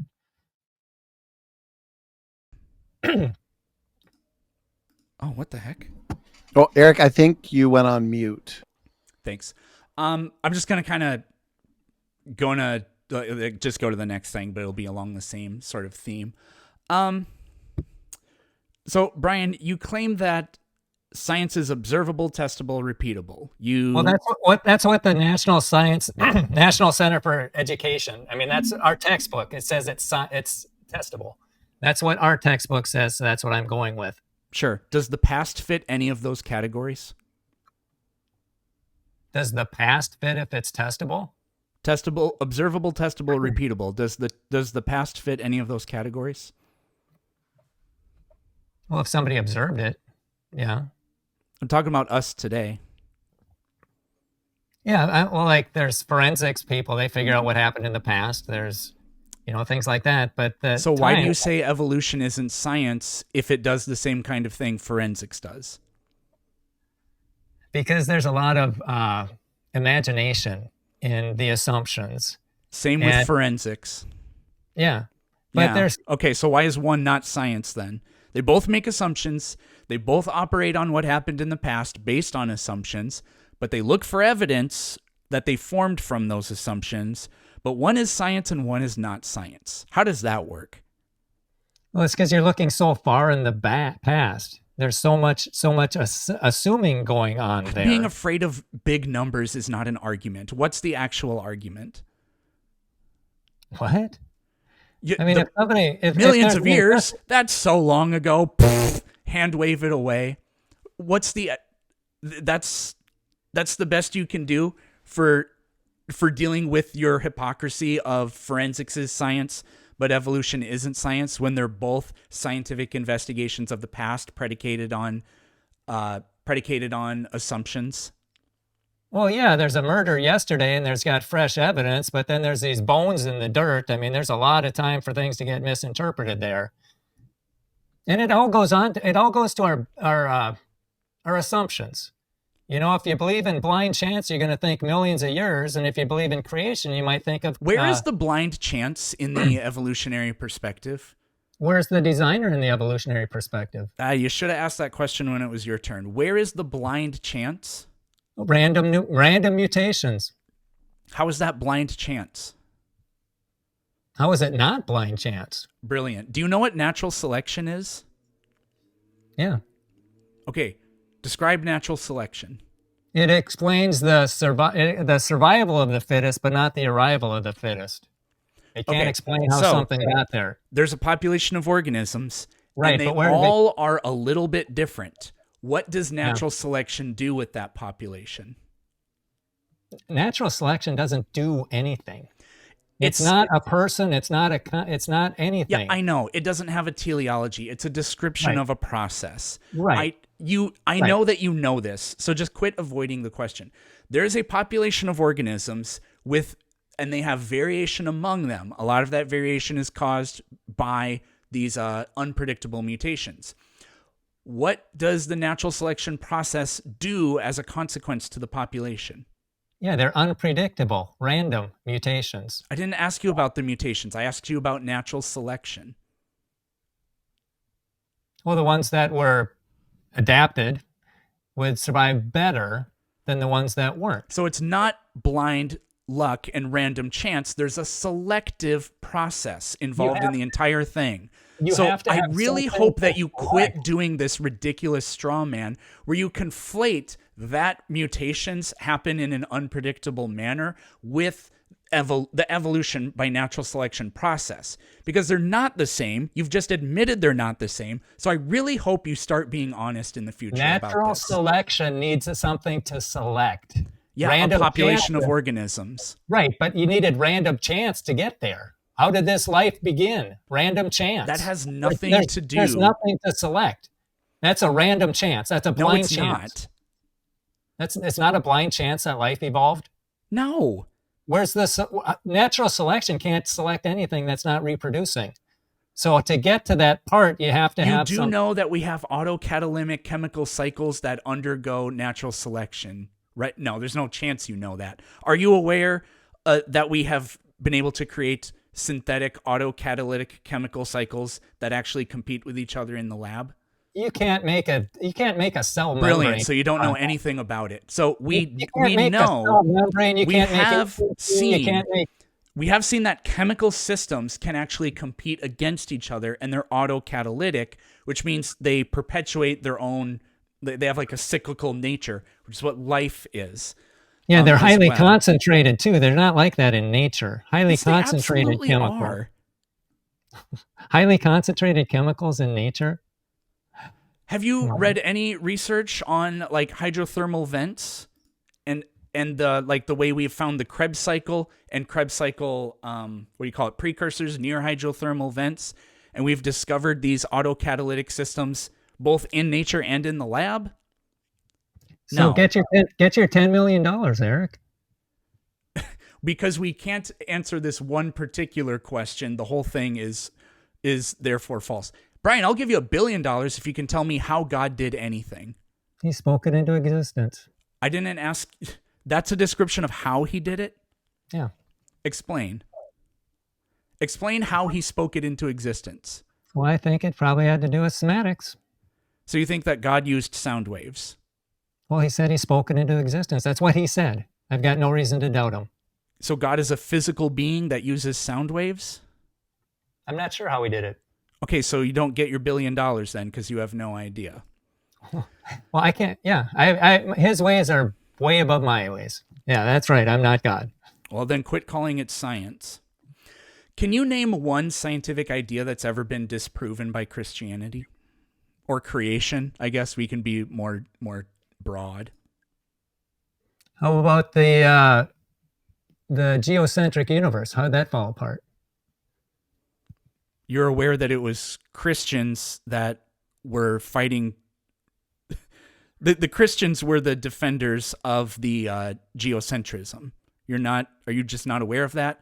They said, according to the Bible, because it says God made the sun stop moving for a day, that meant that it's the sun that's moving around the earth and not the other way around. That was their justification. They had a biblical justification for geocentrism. Yeah, that's not how I heard it. But okay, so you want to know what a creationist? What did a creationist? What science has that proven wrong? Yeah, what scientific idea has creationism ever proven wrong? I would say the idea of the superior race. I mean, that was a fringe and unscientific view held by just pretty despicable people. Well, yeah, but it had, that's the logical conclusion. If the it is strong not survive, the logical conclusion. Okay, so luckily science proved genetically that all human beings are the same because Christianity's perspective is that God created races differently for certain races to be slaves of other races. No, that's the Christian perspective. Think anything other than God. We don't have bullshit like that running around anymore. Thanks science for debunking the racism of Christianity. I think we're at the end of my time. That's not true. Yeah, it's a ridiculous straw man to mirror your position.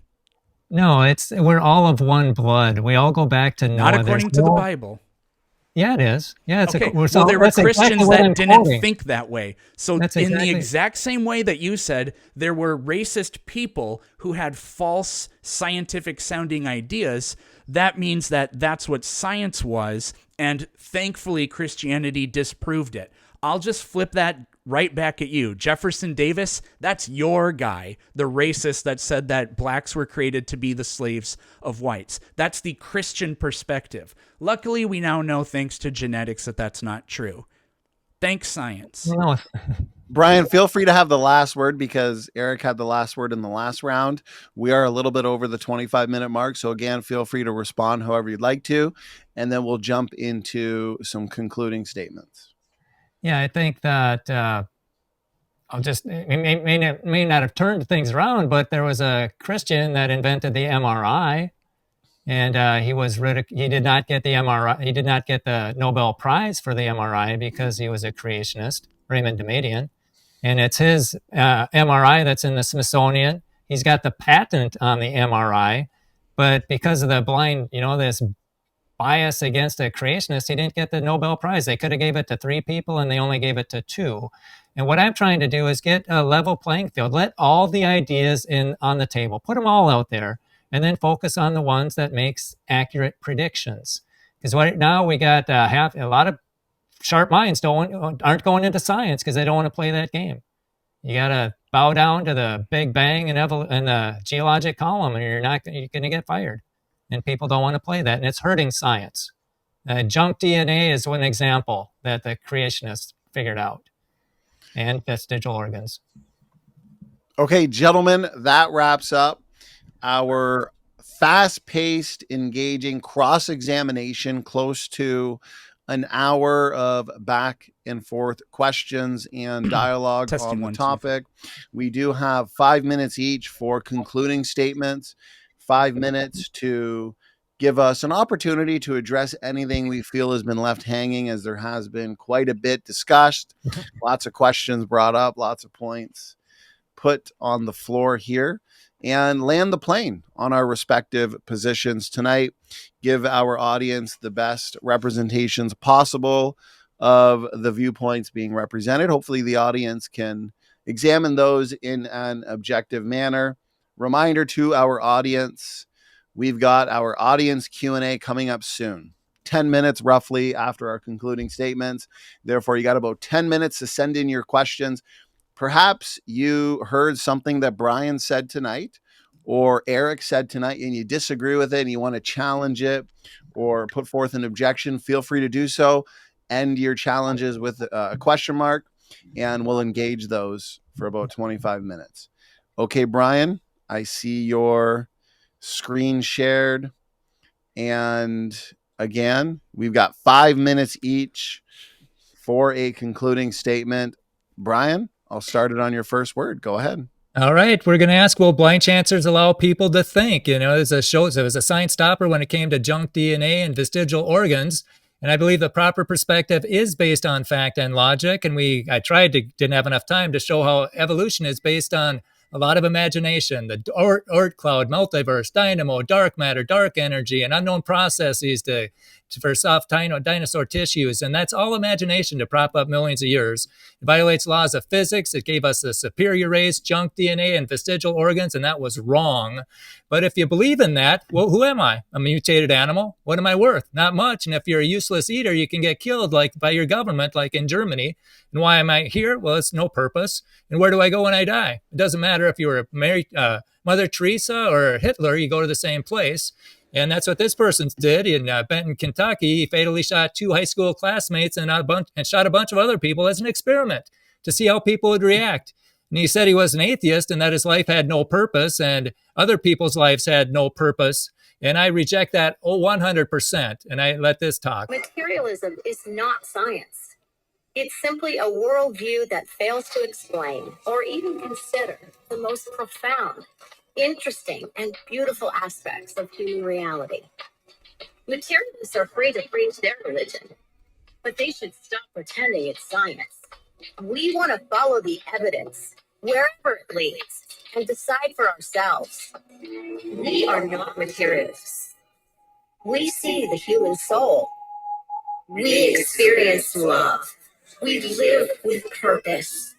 We fight for justice. We are the quiet majority, and we will be quiet no longer. That's right. It's time to rise up. And I think that we need a scientific revolution. We really do. Widespread belief systems seldom change when frequently reinforced by influential institutions. And that's right. People on top, they don't want to change because they got the power. But when vast numbers of people realize they've been misled, an intellectual revolution begins. And we have been misled. There's errors in our textbooks, there's errors in our museums, and we're being forced to think of a blind chance perspective of the past. And I think a better perspective is the creation timeline. We don't need rescuing devices to explain the fine-tuned universe or the comets or the magnetic field or young galaxies and dinosaurs. And we make accurate predictions. We didn't talk about the hydroplate, accurately predicting what they'd find in comets and asteroids. We don't violate laws of physics, and we didn't have the superior race. And I think the Creator revealed himself in a book that's scientifically, historically, archaeologically, and prophetically accurate. And when you believe that, you have different answers to these questions. Who am I? I'm a child of God, made in his image. What am I worth? I'm priceless. You know what he did for me so I can go to heaven? And why am I here? It's to glorify God and help other people get to heaven. And where do I go when I die? I'm going to heaven because of what Jesus did, not because of what I do. And this book also talks about a flood. There's a judgment. God judged sin. You could have escaped that judgment inside the ark, but there's another judgment coming. And you can escape that one by putting your faith in Jesus Christ to pay for your sins. And I'm doing everything I can to help people get the proper perspective of the past. And I was at St. Cloud State, and a psych student came up to me and he said, "What are you doing here?" And I said, "Well, if you saw a blind person walking towards a cliff, would you warn them?" And he said, "Yeah, absolutely." And I said, well, that's what I see. I see people who are blinded and they're walking towards a cliff because they're believing a blind chance perspective of the past. And if they're walking toward a cliff for whatever reason, they've rejected Jesus. And if they go over that cliff, they're going to spend an eternity in hell. And I want to reach them. And I'll do what I can to reach them and let the people have basically, I just want people to have all the information so they can make informed decisions. And it's not happening in class, and it's hurting science. We need hopefully the hydroplate will bring us out of these dark ages. So thank you so much, Donnie. And thank you, Eric, for participating in this, and Donnie for putting this together, and anybody else who's still here. It's my pleasure, Brian and Eric, the both of you. Appreciate the passion and energy for tonight's Great Origins debate. I will reset the timer. And Planet Peterson, you also get 5 minutes for a concluding statement. We'll start it now. Go ahead. Yeah, this will probably be pretty short. I mean, I didn't prepare my closing statement. I was just planning on reflecting on the debate. But I'm trying to remember the stuff Brian brought up there because it would have been great to respond to most of it. But does creation science exist? Well, literally, Brian says that it does, but according to his view on things, not only does it not exist, but it's a contradiction. It can't exist. And I don't think Brian's ever spent 5 seconds of his life thinking about these things, because when I pressed him on things like, how do you actually deal with the evidence we see about the size of the universe, for example, given your worldview? I mean, nothing was brought up. There was scared silence for the most part the entire time. Then with regard to when I tried to get some sort of explanation of something, sound waves, what evidence that this is how, like literally just using a video of people using sand on a table to make patterns that superficially resemble things is evidence that actual material things in the universe were created with sound waves. And that's how the Christian God did things with sound waves. Well, I don't know. Like, this whole thing was just a presentation of absolutely nothingness. It was mostly poisoning the well and fallacious accusations and rhetoric directed toward the what Brian considers the opposing worldview. And again, with all the claims about like, well, secularists can't tell you what's right or wrong, or like the racism, whatever, as if there hasn't been slavery and racism that's been biblically justified and done by Christians for thousands of years and continues to happen today. And then like the point about ultimate salvation or whatever, I don't know what kind of Christian Brian is, but if he's the kind of Christian that says, well, as long as you have faith, then you're saved, then there's no such thing as right or wrong. If Hitler just accepted Jesus the moment before he died, he'd go to heaven. Whereas somebody who lived in a part of the world that never heard of Jesus but never did anything wrong and lived a long life would die and go to hell. So just rife hypocrisy, unseriousness, and nothing of any substance or anything that could even charitably be called tangential to science presented tonight. So that's my closing statement. All right. That concludes the concluding statements and our main portion of tonight's debate. The opening statements, rebuttals, a cross-exam, a lively cross-exam, and concluding statements. We've also had an excellent interactive chat with a good diversity of views in our live chat tonight.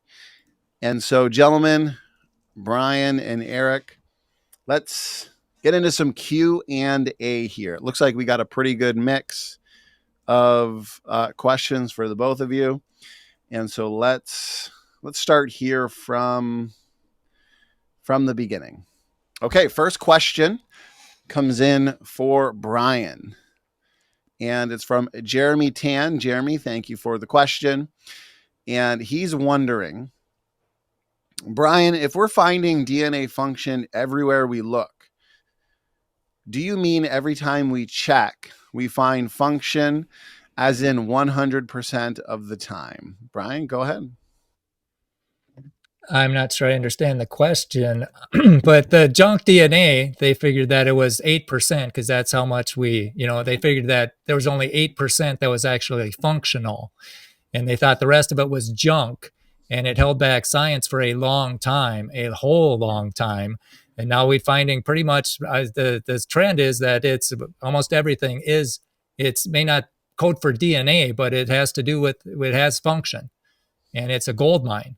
It's not something that it's Eugenie Scott said that it was one of the best evidence for evolution back in 98 because it was junk. And now we realize it's not junk.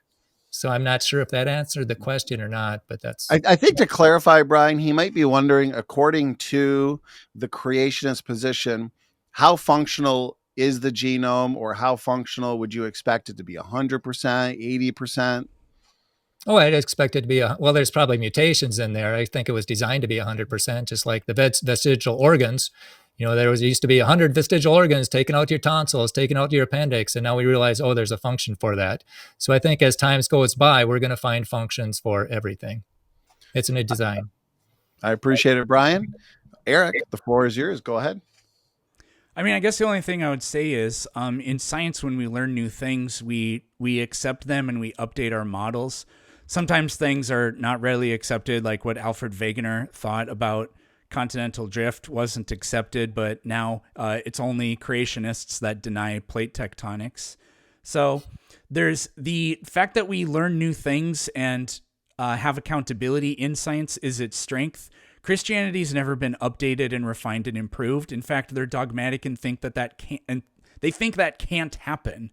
So what's the proper perspective? Somebody that tells you everything we believe is the ultimate and infinite truth and the only truth and the whole truth, so help you, or a system that self-improves. You decide. Thank you, Eric. Brian, question was for you, therefore you get the last word. Go ahead. Well, I think it's interesting you ignore the founding fathers of science who brought us by, like Newton and Pascal and all them. And yeah, we adjust to science, we adjust to things. And the hydroplate is a perfect example. Well, if it can ever get in the mainstream, it's making accurate predictions. Going to hydroplate.org or on YouTube. And it's the findings that NASA's found as far as the DNA in Ryugu and also these other amino acids or minerals that are on Bennu, those strongly validate the hydroplate. And so I think that, creationists, we change with the times too. And we're just trying to find out how God did it. And the hydroplate's a very good flood model, and it explains a lot of things. And so we'll leave it with that. Thank you, Brian. Okay, now we got one for you. Planet Peterson comes in from Echoing Erudite. Question for Planet. Do you agree science deals with facts, not imagination? And as an example, can you give one observable fact for evolution that doesn't rely on imagination or storytelling? What kind of question is this? This seems to be the thing where people say, oh, but that's just an assumption. Literally, anytime you do anything, it doesn't have to be science. Literally, when you walk around your own house, you have to assume that your senses are giving you reliable information about what's going on in your house. Oh, maybe there's a tiger in the house, but you just can't see it for some reason. So what this guy's trying to do is to say that, evolution is predicated on assumptions, therefore it's not science. This is so incredibly stupid. What we saw today was Brian agrees that forensics is science, even though it's the study of things that happened in the past. Evolution is not a different kind of science. It works according to the exact same principles. Thank you, Planet. And Brian, floor is yours. Go ahead. It is not the same because forensics guys, they do not have to invent rescuing devices to make sure that they get the right answer. Where evolution is full of rescuing devices. It's what you imagine to be true, so you don't have to give up billions of years. And that would be the Oort cloud, never been observed. That would be, how do we get that'd be the multiverse. And that would be the dark matter, dark energy, all these things that you have to imagine to be true, even the soft tissue. they're going to try to figure out now, how did that last so long, instead of just changing the dates of the dinosaur. And also, you had asked earlier that there was also geology points to 6,000 years too, because Russell Humphreys, he also accurately predicted the zircon rates, diffusion rates out of helium. And he did that with a 6,000 year model too. So biology, geology, astronomy, they all point to 6,000 years. If you aren't trying to make these rescuing devices to justify your position. Thank you, Brian. Eric, you get the last word. Question was for you. Go ahead. We can see billions of light years. How does that point to 6,000 years? That was the most hilarious moment of the debate. Brian was reduced to absolute silence when asked to come up with an explanation for that. So no, nothing about cosmology points to 6,000 years. Geology, absolutely nothing about geology points to 6,000 years. Radiometric dating uncontrovertibly gives us dates of billions and billions of years. And then I don't remember even what the third thing that was said points to it, if it's biology or evolution or whatever. But literally none of that points to 6,000. What a ridiculous statement. Okay, gentlemen, appreciate the responses. Next one comes in for Brian Lauer, comes in from Coco Rose. Would Brian be able to give us his definition of acceptable evidence, so we know where his starting point is? Well, I think logic is good. Logic would be a good thing. I think a building had a builder, a painting had a painter, a creation had a creator. I think evidence should be logical. I don't think there should be inconsistencies in our worldview. I think it's absurd to think that a building had a builder, a painting had a painter, but a creation did not have a creator. This building that I'm in, it's absurd to think it got put together by blind chance. And yet I'm supposed to think my body got put together by blind chance. So what evidence? And also testable. Let's test it. Let's not make up when we find evidence, let's not make up some rescuing device to make it last longer, like iron or whatever. I think the evidence should be testable, logical, and factual. And I believe that's strongly on the creation side. Thank you, Brian. Planet Peterson, the floor is yours. Go ahead.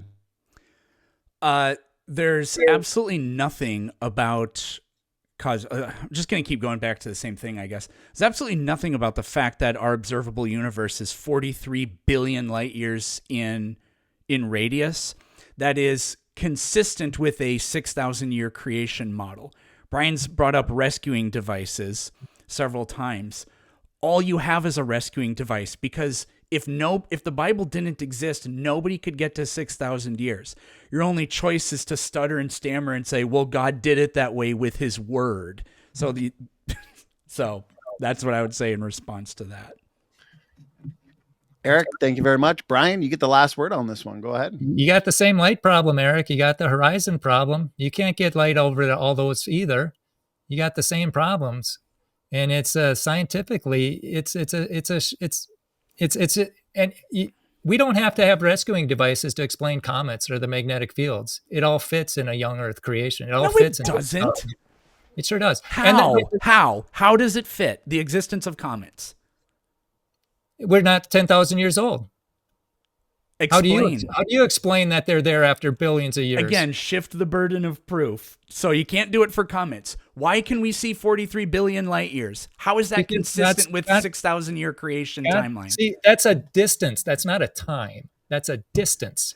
Can light travel that many light years in 6,000 years? I don't know what God can do with light.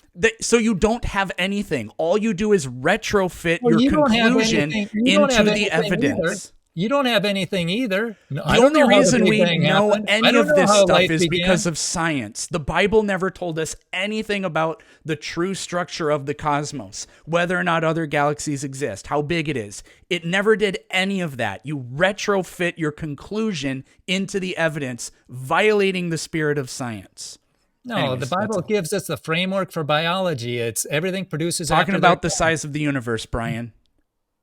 What? Talking about the size of the universe, Brian. You don't have anything for that. You can't get 43 billion light years from 6,000 year creation, except to say, I believe in God and God did it that way. Well, what you do is, I don't know how it happened. I don't know how it happened. So you're an I don't know of the gaps. The Big Bang model is extrememely rigorous and well tested. Go into cosmology.org and you're going to see a bunch of people that say doesn't work. They have to add, because when Danny Faulkner when he was in college in the 80s, they had 100% confidence in the Big Bang, and it didn't have inflation or dark matter or dark energy or string theory, and they had to add that to keep it from falling apart.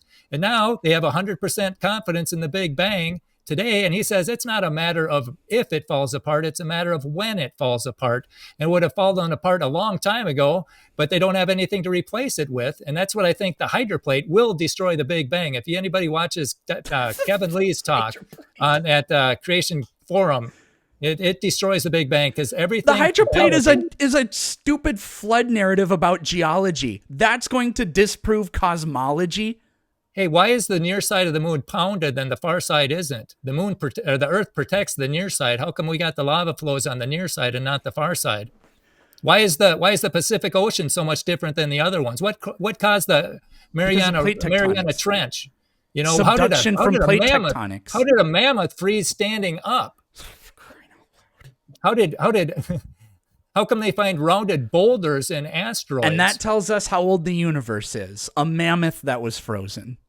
Well, we can explain it. Can you?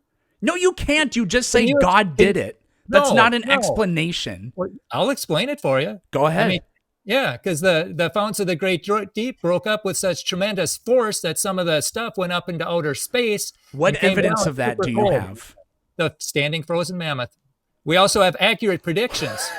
You think that comets falling to the Earth, comets, you know that objects that re-enter Earth's atmosphere from space are going dozens of kilometers per second and explode when they hit the ground, right?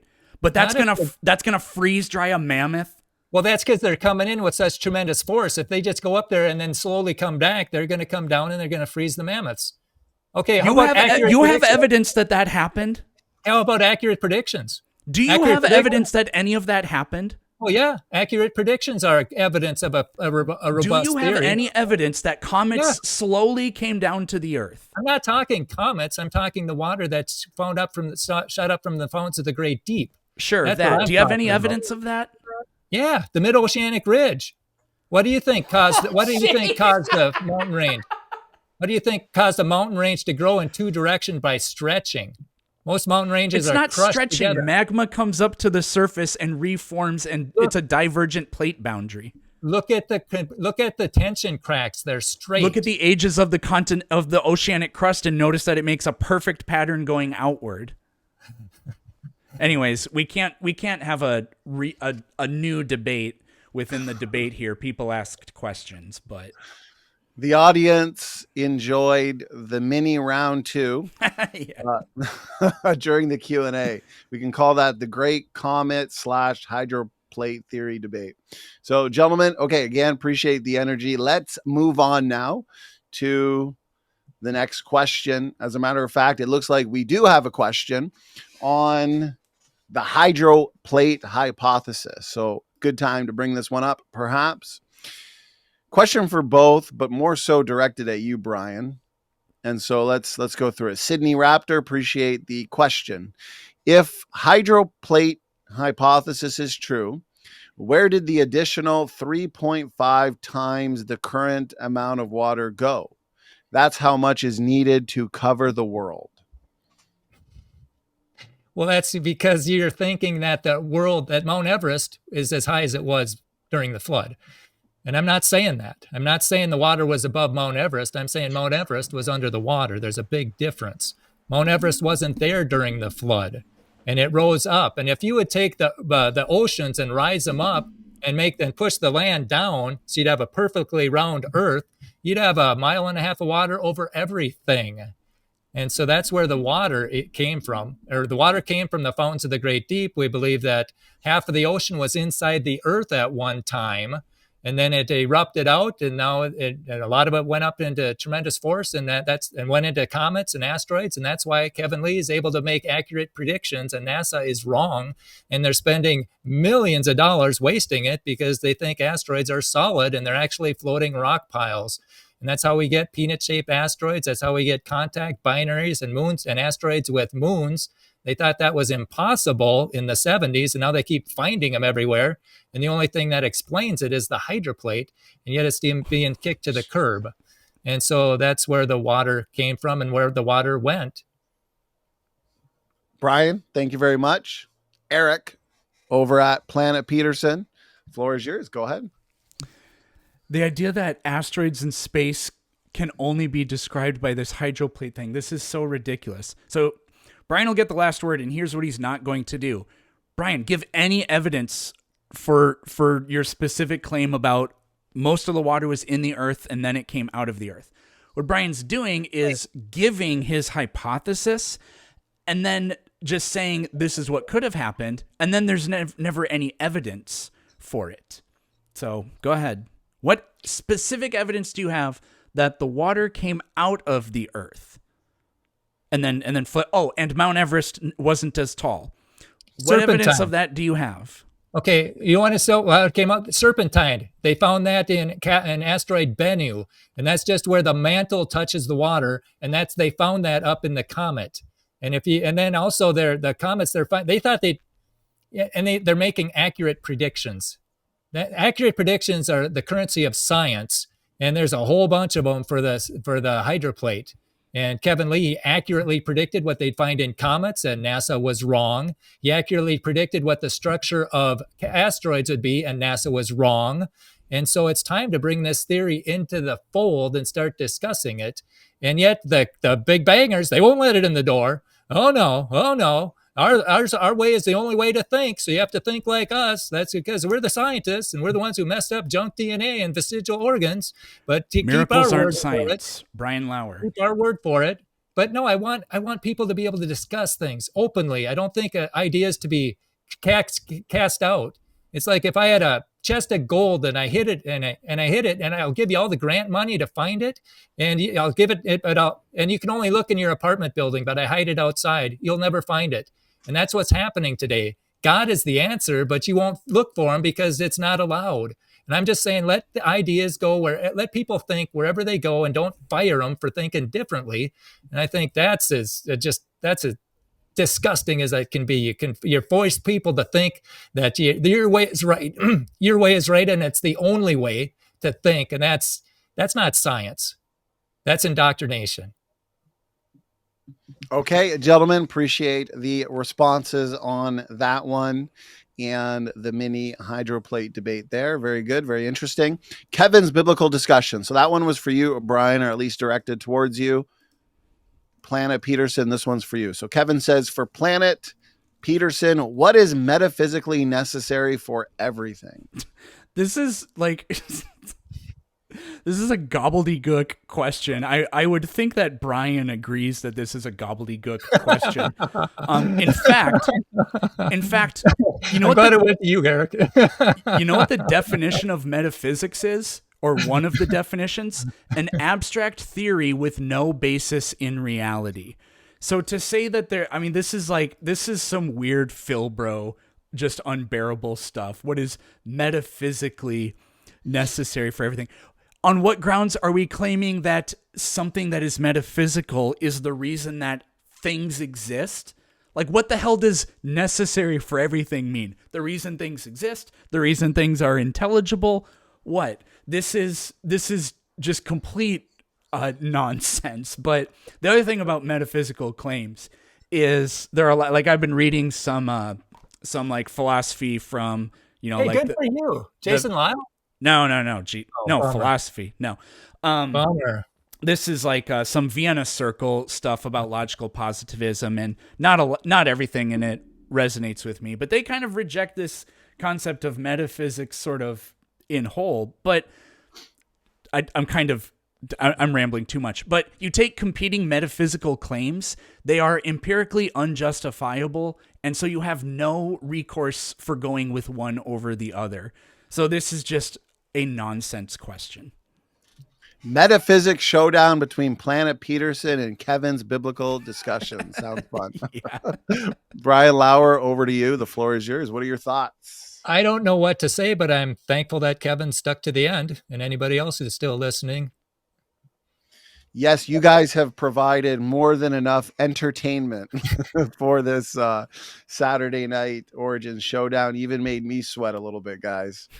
So definitely both coming in swinging tonight. Who hit the home runs? That's up to the audience. So, okay, that was for you, Planet Peterson. Now we got to get a question for Brian, who's here on Planet Earth tonight. And so let's... Oh, I had one. Here we go. Okay. Liam B. Question for Brian. If plate tectonics are false, how are there mountains? That's because during the hydroplate, the water was gushing up with such tremendous force, and these two cliffs, 60 miles high, were crumbling into the force, shooting them out, and the cliffs got wider and wider and wider, and then pretty soon there's nothing pushing down on the Atlantic Ocean and the mantle, and it bulges. So now you got North America and South America sliding to the west, and you got Africa and Europe sliding to the east, and they keep going until they meet resistance, and then they buckle up. And that's why the mountain ranges are pretty much parallel to the mid-oceanic ridge and mid-Atlantic ridge. And that's how we got the mountains. And then the mountains sink down and some has to rise up. And that's how we got the plateaus. Thank you, Brian. Eric, floor is yours. I shared my screen. Can we show that for a second? Yes. There you go. So what we find is when we mapped the ocean floor, we found all these mid-ocean ridges, and we call these divergent plate boundaries. And the idea is that over vast stretches of time, the continents have moved into their current positions. The continental puzzle works with that extremely well. The mid-ocean ridge works with that extremely well. Brian, I think what you need to reckon with is, why on earth is it that the radiometric dating of the ocean floor perfectly mirrors what you would expect? It's youngest at the mid-ocean ridge, and uniformly, in both ways, gets progressively older as you go away from it. That absolutely confirms the traditional secular narrative about plate tectonics being a long and drawn-out process. So that'll be it. Oh, keep the picture up there if you would. If you want to keep your picture up. I can do that. Yeah. Because that picture, they use that, Astro Alexandra. She did a thing on what they found on Bennu, and she used that picture, and she said that serpentine comes when the mantle touches the water, and they found that in Bennu, and she's thinking there's got to be this big water planet that used to be floating around, and she's just a victim of our government education, because she won't even consider that the water planet is Earth. And so, yeah, she used that picture. And it validates the hydroplate, because how else does it get out there? And anyhow, yeah. So, and then Brian, Brian, if you could, why on earth does the radiometric dating follow this precise pattern and give you dates of hundreds of millions of years? Well, why on earth does radiometric dating tell us that Mount St. Helens lava is 340,000 to 2.8 million That's years within old? the acceptable range of error. Yeah, but it should be 10 years old. They took it from the lava. You don't understand what a range of error means then. Well, if that's your test, something that's 10 years old and it shows up as 340,000 to 2.8 million is acceptable to you? Because that's the range of error. It's an inappropriate test. We've dated the volcanic ash at Pompeii, and we get the exact right number using different techniques. They date them a whole lot other places and get the wild numbers, and we're supposed to expect... Because there's a range of error. Yeah. If your measuring tool measures in increments of billions of years, and the error rate for that is 0.0001%, then that means the age can fluctuate by 125,000 years. So if you date something that formed yesterday, the range of answers you're going to get is going to be within 125,000 years. But that's not the appropriate way to do the dating technique. Because again, that's a process that is 99.9% accurate, because the error range is only 0.001%. Well, it's 0.001, not 0.001%. But that doesn't, if you can't see that, then I don't really know what to tell you. You just got to look at. Well, one experiment is worth 1,000 expert opinions. So when they misdated that, I mean, so that means they could be wrong on the age of the Earth then. They could be wrong on a lot of things. No, there's a range of error, but things that measuring systems that work in increments of billions of years can have an error range of maybe 1 million years, and 1 million's a big number, but it's only 1/1000th of a billion. So it's 99.99% accurate. Yeah, I've got the ranges. I've got the data, and it fits within the range. I mean, the ranges aren't that big. I don't know if I can find it, but I might not be able to find it. But yeah, the range, it shouldn't, 10-year-old lava. And so we're going to say that's millions of years old? No. KBS, the acceptable error range is going to be a big number because potassium-40 has a half-life of 1.25 billion years. So if it's 99.9% accurate, that means the fluctuations in the measure, the error range or whatever we call that within the measurement is going to give you these huge numbers. So something that formed yesterday can look like it's thousands of years old. You need a different and a proper dating technique for doing that. I'm just saying the same thing over and over again, but this just comes down to margin of error and inappropriately using the margin of error. Yeah, I can't find that right now. Oh, no, I don't. I don't have that. But yeah, they misdated the KBS Tough that was 220 million years old, and then they found a skull on it and said, oh, we got to fix the date on that. And yeah, I've got this like Mount St. and Hawaii, they misdated that too. It came up to 1.6 million years, and it should only have been a couple hundred years, and the margin of error is 160,000.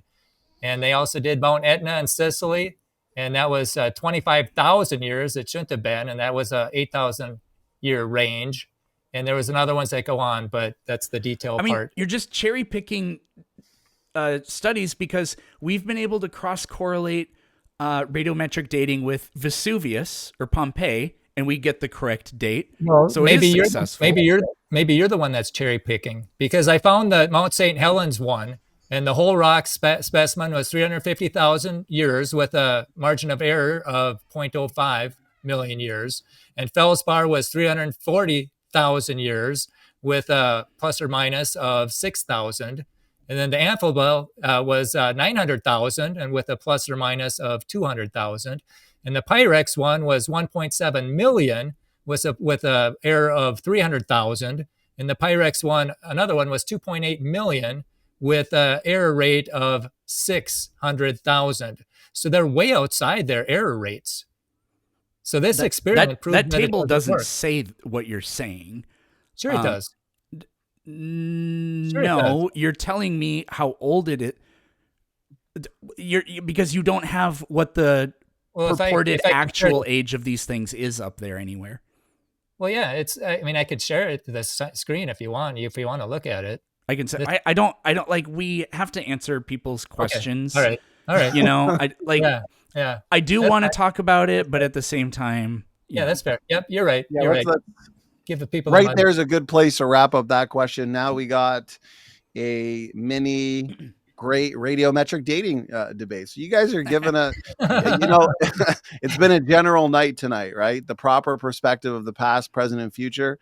And you gentlemen have literally discussed just about everything related to origins, ancestry, creation, evolution.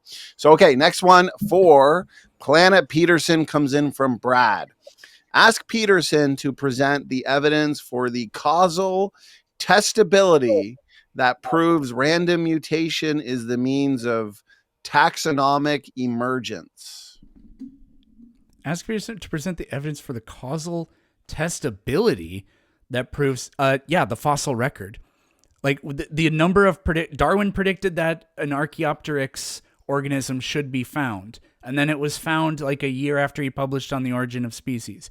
Neil Shubin predicted Tiktaalik, and then they found it exactly where they thought that they would find it. The transitional forms we have for whales and horses and the different hominids and what else? What was the other one I had up there? Like tetrapods. and brontotheres in Badlands National Park in South Dakota. Like we have countless of these. So yeah, like it's known, it's been tested, it's been confirmed over and over again. Thank you, Eric. Brian, any thoughts? Actually, it's been falsified. Dr. Carl Werner, he falsified evolution, and actually his theory, he wanted to prove evolution. And so he came up with a theory. Well, you don't prove things, you falsify them. And he said, if evolution is false, we should find the modern animals in the fossil record because they didn't change. They didn't evolve. And that's what he found. He's got a book called Living Fossils, and it's just full of living fossils. And the weird thing is they look identical, but scientists think they're different genus and different species, apparently because they're blinded by their millions of years thing. And then he also did another one, and he found 150 frauds in human evolution. And yeah, it's very interesting. And he says you can't find this in the science journals. You have to go and interview them and take pictures of them yourself. And he's got 3 volumes of this. And so people do cherry pick. And if you want your grant renewed, you're going to find the evidence that they want you to find, or you're not going to get your grant renewed. And that happens in medicine. It happens a lot of places. And that's not science, but that is the reality of the situation. Thank you, Brian. Eric, you get the last word on this one. Go ahead. None of those fossils have had their DNA analyzed. So to say that they're the same thing is literally false. Well, it's not literally false. It's not known. Thank you, Eric. Okay, next one for Brian Lauer, Sydney Raptor. His question is this: what is Brian's citation for comets and asteroids being from Earth? Accurate predictions. People with this model make accurate predictions on what that's his. You can check out Kevin Lee. He's got these, go out in the TCCSA, they got a YouTube channel, or just any of Kevin Lee's talks. I think he was at the Great Plains Forum or something. He stood face to face with a NASA scientist and said, you're going to find stuff from the Earth and the comet. And the NASA scientist now will find stuff from the outer solar system. You know, that's where the Oort cloud is. And he was stunned to find stuff from the inner solar system. And some of the stuff could only be made in scalding hot water, like cubonite. Where do you get scalding hot water? And it fit the hydroplate perfectly. And then he emailed the same guy and he said, hey, if you try to redirect an asteroid it'll work if it's a solid rock, but it'll fail if it's a bunch of loosely held boulders. And guess what? It was a bunch of loosely held boulders, which is exactly what the hydroplate would predict. And then also what they're discovering, what they're bringing back from the comets, and it just perfectly comes from Earth, and yet they're blinded by their blind chance perspective, and they just can't connect the dots. And we want all the voices allowed in the science room. I don't think they should be kicked to the curb, especially if a theory's making accurate predictions. I am just appalled at the lack of curiosity in our science departments at St. Cloud State and in our college and in our high schools. They only think one way. It's like this is the only way to think, and they can't think a different way. And that's really hurting science in a lot of big ways. Thank you, Brian. Eric, floor is yours. I mean, we've heard hydroplate described a million times, and I don't want to prolong the discussion here for an explanation, but we've never had an explanation of actually what it is. And this thing that it's making accurate predictions, we would need to see when and where did they make the prediction for this, what year or whatever was it, and then when did we find this out? Because I see a lot of people they take the conclusions we have and we say, yeah, that was, we predicted that. When it's like, no, you took the data we had and then you built a model and retrofit your conclusion in with it.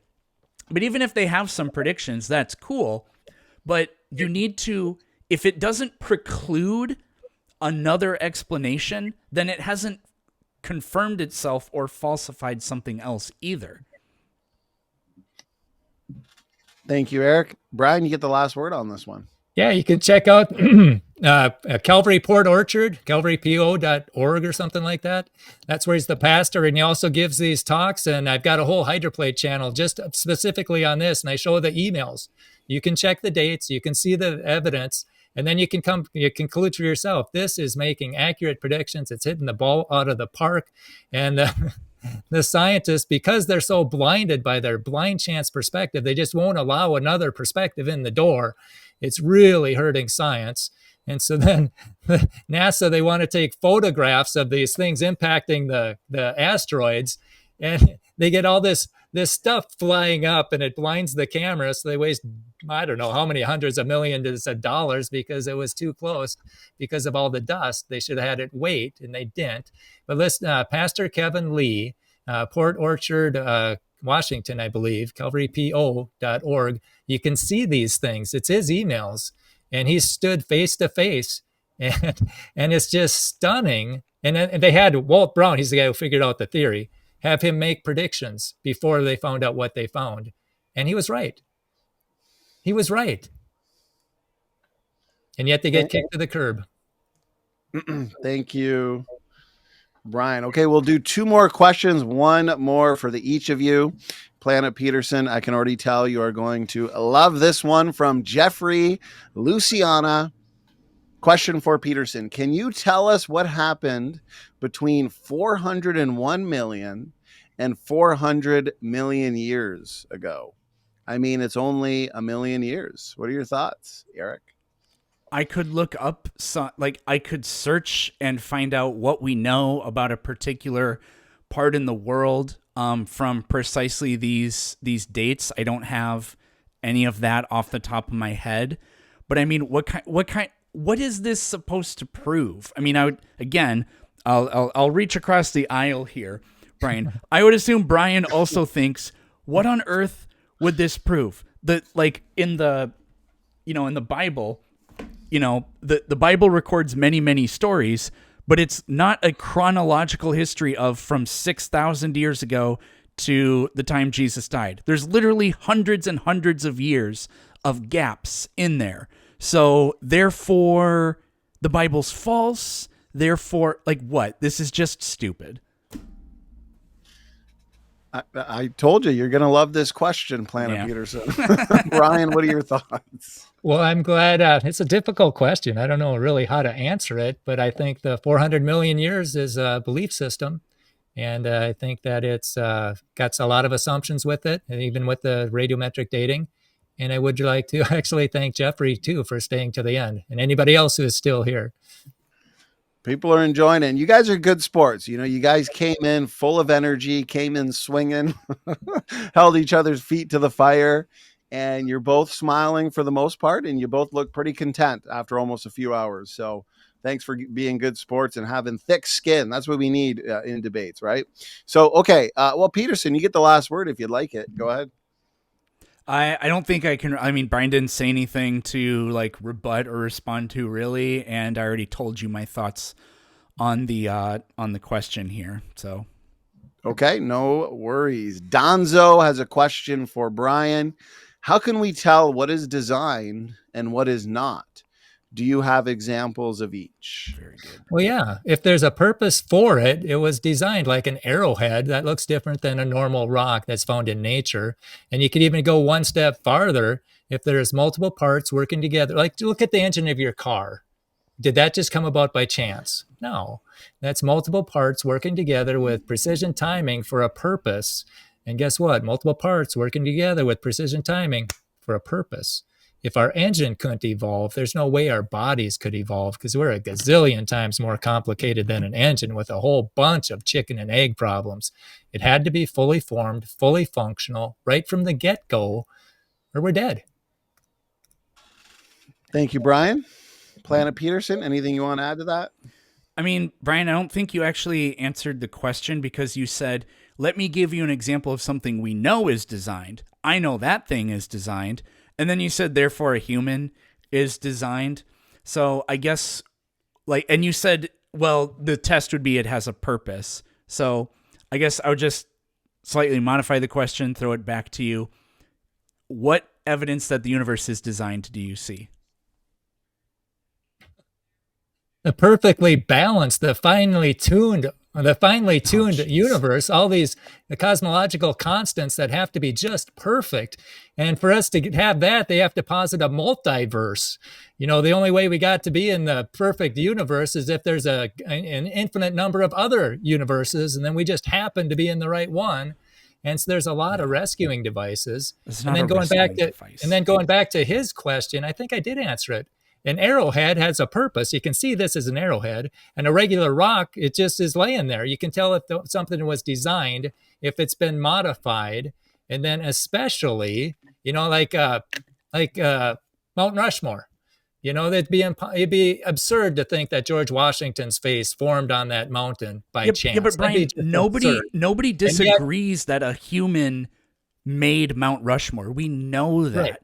Take something like I don't think that the planet Saturn was designed. Finish my point. Can I finish my point before you? Okay, it'd be absurd. I'm just trying to get you on more on topic. Okay, it would be absurd to think George Washington's face got there by natural processes, and yet we're supposed to believe that George Washington himself got there by natural processes. I mean, that's just that takes way more faith than I got. I just can't believe that.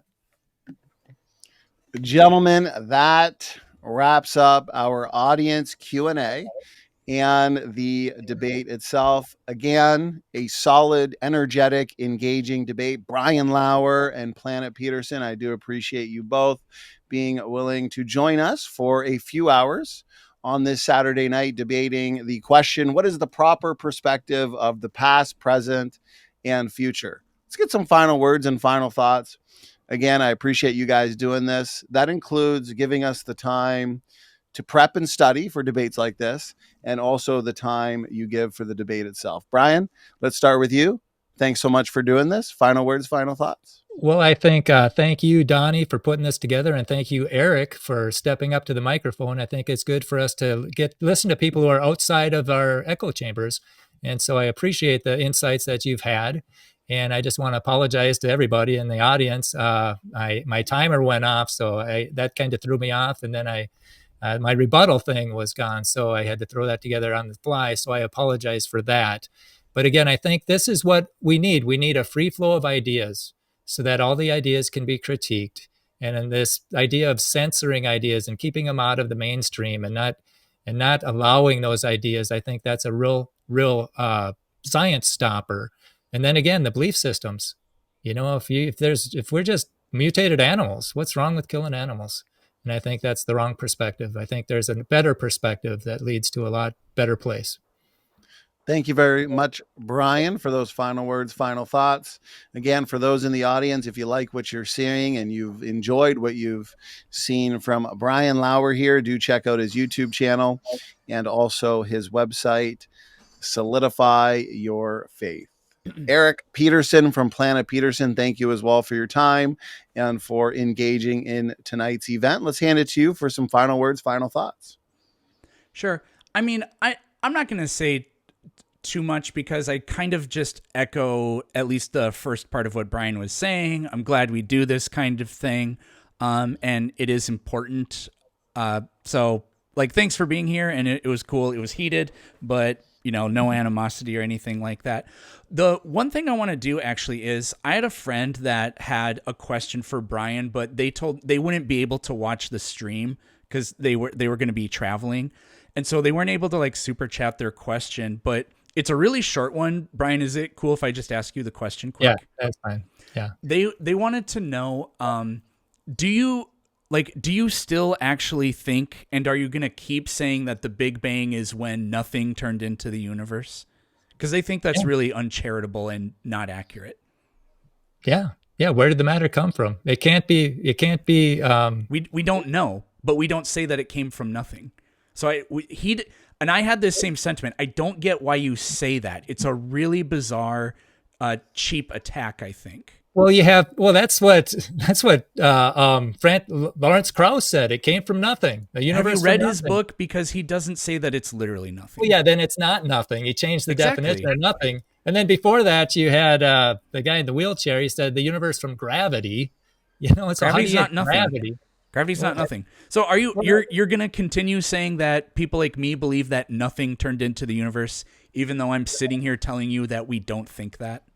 Well, what did turn into the universe then? We don't know. That's not the claim that it was nothing. So you don't know if nothing turned into it, and you don't know if God did it. So you really can't. I'm not saying that. Yeah, but you're putting words into my mouth. Do you not see that? Well, if you don't know how it happened, how do you know God didn't do it? I don't know that. I'm agnostic, but you don't have evidence for it.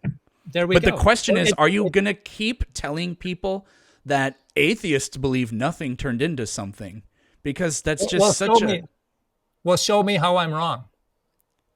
I literally have told you several times. Well, no, you say you don't know how it came from. Well, show me what it did come from. If it wasn't nothing, I had to ask. We'll have to move on here. I think everybody gets it. I had to ask you 3 times that if I don't know, does that mean that I claim it came from nothing? And you refused to answer it. So I think you've kind of been caught here in that. But anyways.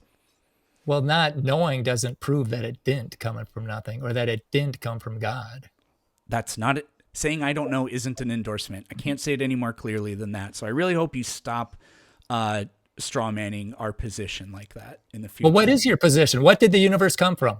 I've told you so many times I don't know. Okay, and that so includes, you don't know what happened. And that includes that the universe came from anything. There's no logical problem with an eternal universe. If you don't know that it didn't come from nothing, how can you say that I'm wrong? You're putting words in my mouth, Brian. Well, why should I stop saying it then? If you can't prove me wrong. Why should you stop lying about what I believe? You're actually asking me that? How is it a lie if you can't prove that it didn't come from Brian, nothing? do I believe that the universe came from nothing? Well, Lawrence Krauss does, but then he changed the definition. You are so incapable of engaging in good faith with this. Do I believe that? Well, if I'm wrong, prove it. I don't know is not proof. Do I believe that the universe came from nothing? Apparently not. Okay. So but you don't know what it then did it's come from. wrong for you to go around saying that's what I believe because it's a lie and you're putting words into my mouth. That's the answer to your question. Why should I stop doing it? Why should Brian Lauer stop lying? I would hope that Brian Lauer doesn't want to be a liar. But if you're going to peddle this nonsense, then I guess maybe that's your only choice. And Lawrence Krauss doesn't believe it either. He wrote a clickbaity title book and he said that it's not literally nothing. It could be gravity, which is what I mean by nothing. He's got these 3 flavors of nothing. He changes the meaning of a term. So nothing doesn't mean nothing. Talk about being underhanded. How about that? Brian, Eric. I was just going to say, it's a cheap marketing trick. Like, well, yeah, people are trying it sure to make is. money. It sure is. That's like when, yeah, I'll leave it at that. Post-debate, post-credit scene, a debate about whether or not the universe came from nothing. And gentlemen, you gave us one to remember tonight. That is the proper perspective of the past, present, and future between Brian Lauer from Solidify Your Faith and Eric Peterson over at Planet Peterson. Gentlemen, we are going to wrap things up now for tonight. To the audience, thank you so much for tuning in. I hope you had as much fun as I did. And thank you for the feedback, the interaction, and the questions for our awesome guests tonight. With that, thanks again for tuning in. And Standing for Truth is out.